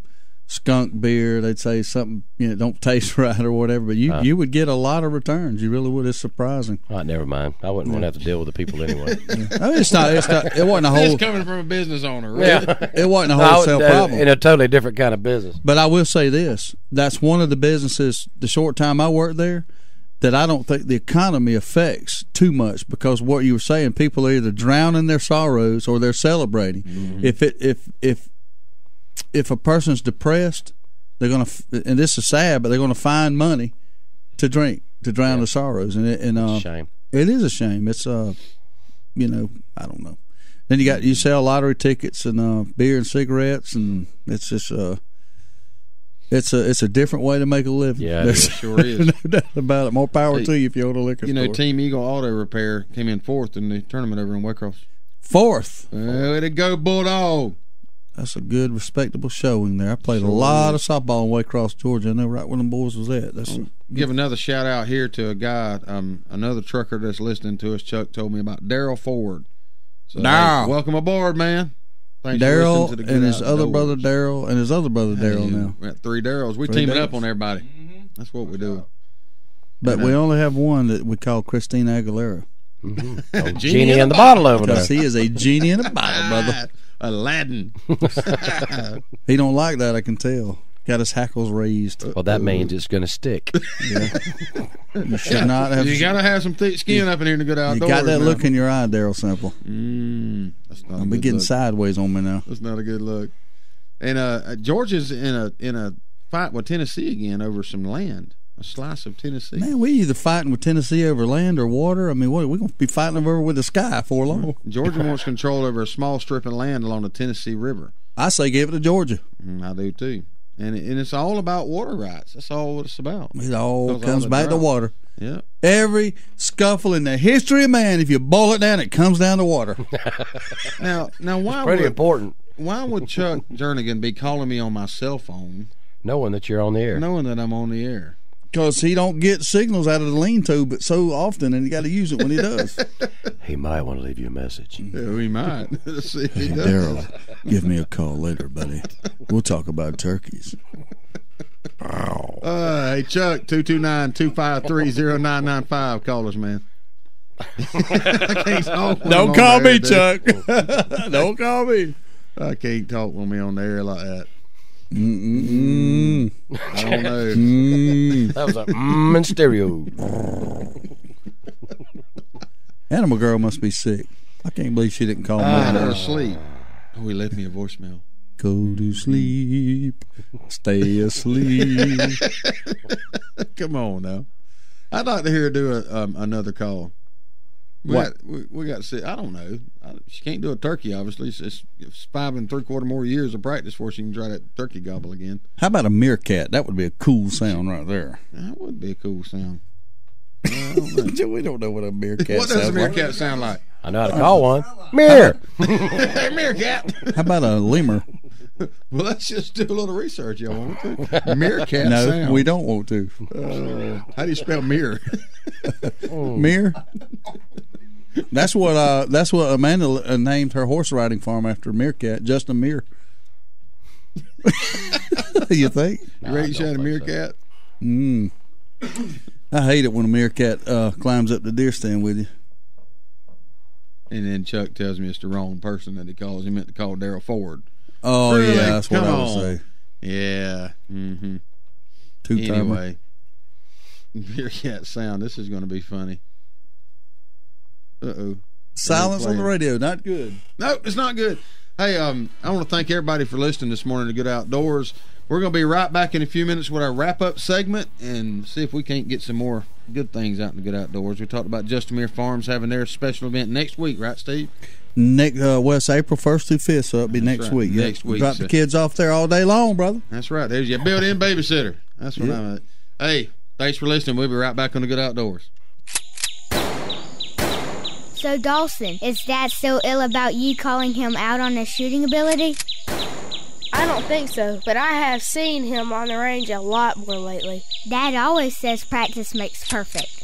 That's what he says, but I don't think it works for adults. Why do you say that? Well, from the look of the scorecard, it's making it worse. Dawson, bring me some more shotgun shells. Okay, Dad. If you need some practice, come by Southwind Clays and Quail on the Quitman Highway just past the river headed towards Quitman. With a top-notch clubhouse, a 5-stand, sporting clays range, as well as a rifle and pistol range, Southwind has what you need to succeed. World-class quail hunting is also available with some of the finest bird dogs around. Dad sure shoots a lot. Yeah, if he keeps this up, Mom's gonna be mad. Why is that? Because he's spending all Mom's shopping money on shotgun shells. Hi, I'm Barry Broom with Allstate Insurance Company. I'm a big fan of the great outdoors. There are many recreational activities that allow us to enjoy God's creation. There's boating, camping, hunting, hiking, fishing. Think about all the gear, equipment, and vehicles that we have that make those times outdoors so memorable. When it comes to protecting and insuring your firearm, your boat, RV, camper, four-wheeler, even your golf cart, think of me, Barry Broom, your Allstate agent. Call me at 229-244-9856 or visit me online at barrybroom.com. Go make a memory. Enjoy your great great outdoors. Jones Welding and Industrial Supply has been serving South Georgia and North Florida for over 3 decades. With 9 locations in the South, Jones Welding and Industrial Supply is a full-line distributor for all welding and industrial supplies. The Jones mission is to provide quality products at a competitive price in order to supply the best service available. Jones Welding and Industrial Supply has built a reputation for good, honest, old-fashioned service. For a location near you, visit www.joneswelding.com. Jones Welding and Industrial Supply is a proud supporter of the good outdoors. Val Optics on Patterson Street in Valdosta, Georgia has been providing 1-hour service for 25 years. From eyeglass repair to eye exams conducted by one of 2 on-site optometrists, Val Optics is there for all of your eyesight concerns. There is no need for an appointment, and most insurances are accepted. Val Optics also accepts outside prescriptions. So if you need eyeglass repair or an eye exam, stop by Val Optics at 601 North Patterson Street, Valdosta, Georgia. 25 years in business says it all.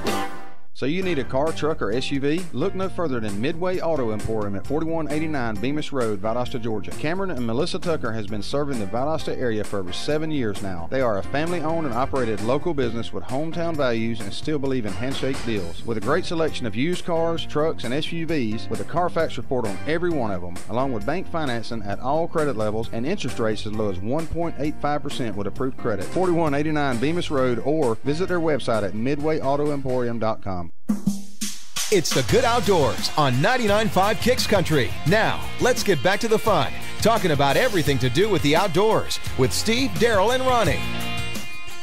Welcome back to the Good Outdoors. This is our wrap-up segment, brought to you by Southwind Sporting Clays and Quail on the Quitman Highway, just past the river on the right. For all your sporting clays desires, your rifle and pistol shooters, we got a rifle and pistol range out there. You can get out there and fire away. You got a nice clubhouse out there for parties and things like that. Go out and see John Peak, Southwind Sporting Clays and Quail, been with us from day one. Appreciate it, John, and y'all make sure you go out and check him out. Just reading here that one of our United States citizens has expressed a desire to become the next president of Iran. Really? Very interesting situation there. I don't know how he can even qualify, but a gentleman up in New Jersey, and his name is, now he's an American citizen. His name is Hushang Amaramadadi or something like that. He's 65. He's lived in the United States for 40 years, and he calls the United States his country, of course. He's married. His wife's there. He has a daughter that was raised in New Jersey, and he feels compelled to run for office in Iran to reconcile the conflict he and other Iranian Americans feel within. So, interesting. That's some political news there. We also have the news that the country, I've never even heard of it that I know of, the country of Cyprus in the Mediterranean, they were having a huge financial problem, and they actually passed a law to seize 10% of the bank accounts of your savings accounts and things overseas. Well, they've finally come to a resolution that saves the country. And some of it is due to bank seizures. Excuse me, and that's troubling. Cyprus are getting 25%, right? No, I don't think it's 25%. That's what they were saying yesterday. It was 25%. If they're getting 25%, that's news to me, and I don't know. But anyway, it says it could be, because it says imagine waking up to find out that as much as 40% of the money you thought was safely deposited in the bank was seized without your permission to bail out your near bankrupt government. That's just what thousands of large depositors in Cyprus woke up to Monday morning after European Union officials accepted a last-minute deal offered by the island's lawmakers to secure a $13 billion bailout. Mm-hmm. So that's what they were talking about early part of yesterday was 25%. If you had, like small businesses had $100,000 in the bank, and they woke up next morning and only had $75,000, how are they going to meet payroll? Really? Yeah, that's right. That's a bad thing. Yes, it is. Well, it says here up to 40%. So I mean, it may be that's terrible, but man, I don't know. They closed the banks over there. This is what gets me. When the news of this broke a week or so ago, the understandable reaction was to go up there and get your money out of the bank. Couldn't. Well, when they made a mad dash to do that, the government shut the banks down and closed them, and they were closed for, I don't know, 4 or 5 days at least. They could still be, closed. But tough. It says right here that the chair who chaired the meetings of the Eurozone Finance Ministry said it was not yet clear how severe the losses would be to the large bank depositors, but he noted that it is expected to yield 4.2 billion euros overall, or much of the money that Cyprus needed to raise. Analysts have estimated investors might lose up to 40% of their money. 40%. But on a good note, there ain't in Cyprus, mason jar sales went through the roof. I heard that. So did shovels. The most sales they've had since the Great Depression. There you go. Now, something really important. Now, something back towards the good outdoors. Well, I got something right here. Oh, go ahead. Okay. Okay. Y'all like calamari or squid? Nope. Yeah. Okay. Well, it's not every day you find a live bomb inside a squid. A fish dealer in China found Phyllis Diller found a live bomb while he was gutting a squid at a local market. The bomb, which measured about 8 inches around and weighed 3 pounds, was inside the stomach of the 3-foot-long squid. Good gracious. The sort of squid lives close to the shore and normally makes a meal of small fish and prawns, explained the fishmonger, who gave his name as Mr. Huang. Imagine that. Perhaps he thought the bomb was his favorite food and gulped it down. Local police responded immediately and said that despite the fact that it looked old, the bomb remained active and could have been detonated. Not good. They suggested it may have been dropped by a fighter jet. That's wow. That's Things different. you find in the big pond, huh? Fine, yeah. Well, I'm just thinking that the old squid, you said he preyed on small fish.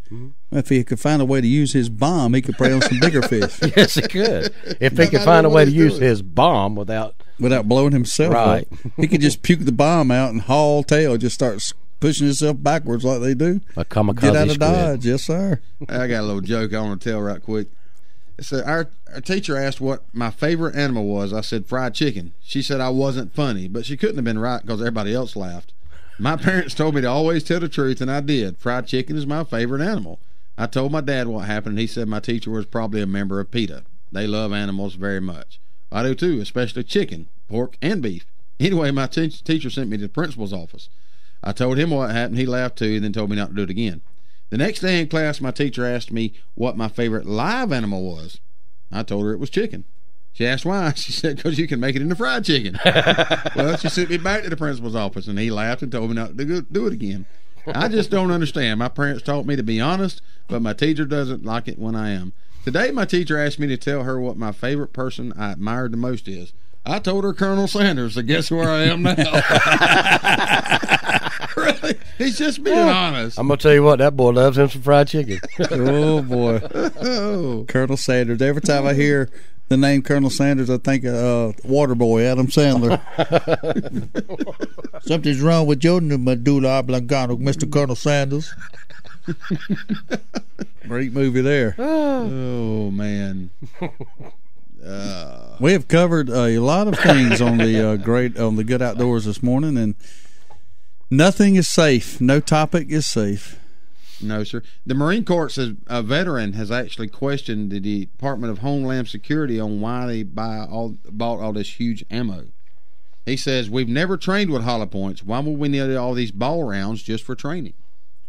Yeah, he's raising a good question. So questions are still out there. They're just getting squashed by the media of what's actually going on. I mean, I'm not saying there's no conspiracy theory or nothing, but something's up, man. Something's going on. There is definitely something going on. I don't understand it myself. It's ammunition. We were down at picking up the trucks there in Crystal River, and we visited McPherson's archery down there, Chad McPherson, and he also sells guns, and they're having a hard time like everybody else getting the ammo. And they don't quite understand it neither. I don't think anybody really understands it. Of course, it's a supply. The easy answer is that the demand is higher than the supply. But my point is, what is the reasoning behind that? Because generally, as an average ammunition purchaser, you go buy a couple of boxes of bullets every so often.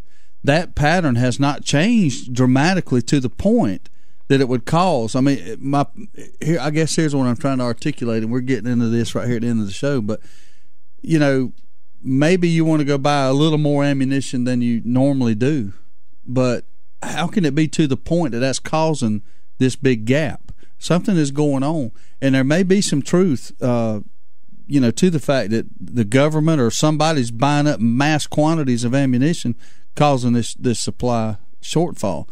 I hunted with the guys from Smith & Wesson about 18 months ago down at Ross Hammock Ranch, and a year and a half ago, they were $150 million back ordered on pistols. Wow.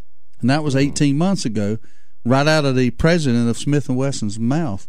And the demand has increased. Now, who's buying those pistols? Is it the average people like us? Who's buying the bullets? Is it the average people like us? I can't fathom those numbers. I don't know. Maybe they are. Maybe just the mere fact that it spurred us to buy a gun, times all the people buying the guns, maybe that is what's creating a shortage. I don't know, but it just seems odd to me when you go to Walmart. Now, I know Walmart, I think if I'm not mistaken, they cut off the purchase of the ammunition, waiting on how this turned out. If you had several million people, and although there's several million people went in there and just bought 2 extra boxes of ammo, it can grow pretty big pretty fast. Yes, it can. But I don't know. We got a call coming in. We'll take it right quick. Good morning, caller. You on there on the Good Outdoors? How are you? Hey, I just wanted to comment on what you're talking about with the ammunition thing. Yeah. The sad thing of it is I have y'all on a Facebook page and I have another website, and they talk about Homeland Security, and all the vehicles and stuff they're buying. But these guys that work for Homeland Security are Americans too, just like we are. Mm-hmm. And you would think someone from that organization would step forward and say, "Hey, something's right. Why are we buying all this ammunition and stuff?" Well, they probably have just been squashed. But you can't squash but so much. You can't squash but so much. You squash so much, you start squishing. And you talk about Walmart. Every time I walk in there now, usually Walmart gun cases were full. Mm-hmm. Yep. And you go in now, and there's very sparse on what they've got as far as rifles and shotguns and stuff they have in there. That's right. Well, anyways, that was just my tidbit. Appreciate you calling in. We're at the wrap up. We're gonna be getting out of here. We'll see you in the morning. All right, man. Y'all have a good one. Well, we appreciate everybody listening. Don't forget to register your child for the Horse Camp Justin Muir Farms. Call Amanda 229-460-2331. Appreciate y'all listening. We'll be out of here tomorrow. Toodles. You've been listening to The Good Outdoors on 99.5 Kicks Country with Steve, Daryl, and Ronnie. Join us every weekday at 4:30 when we'll do it again.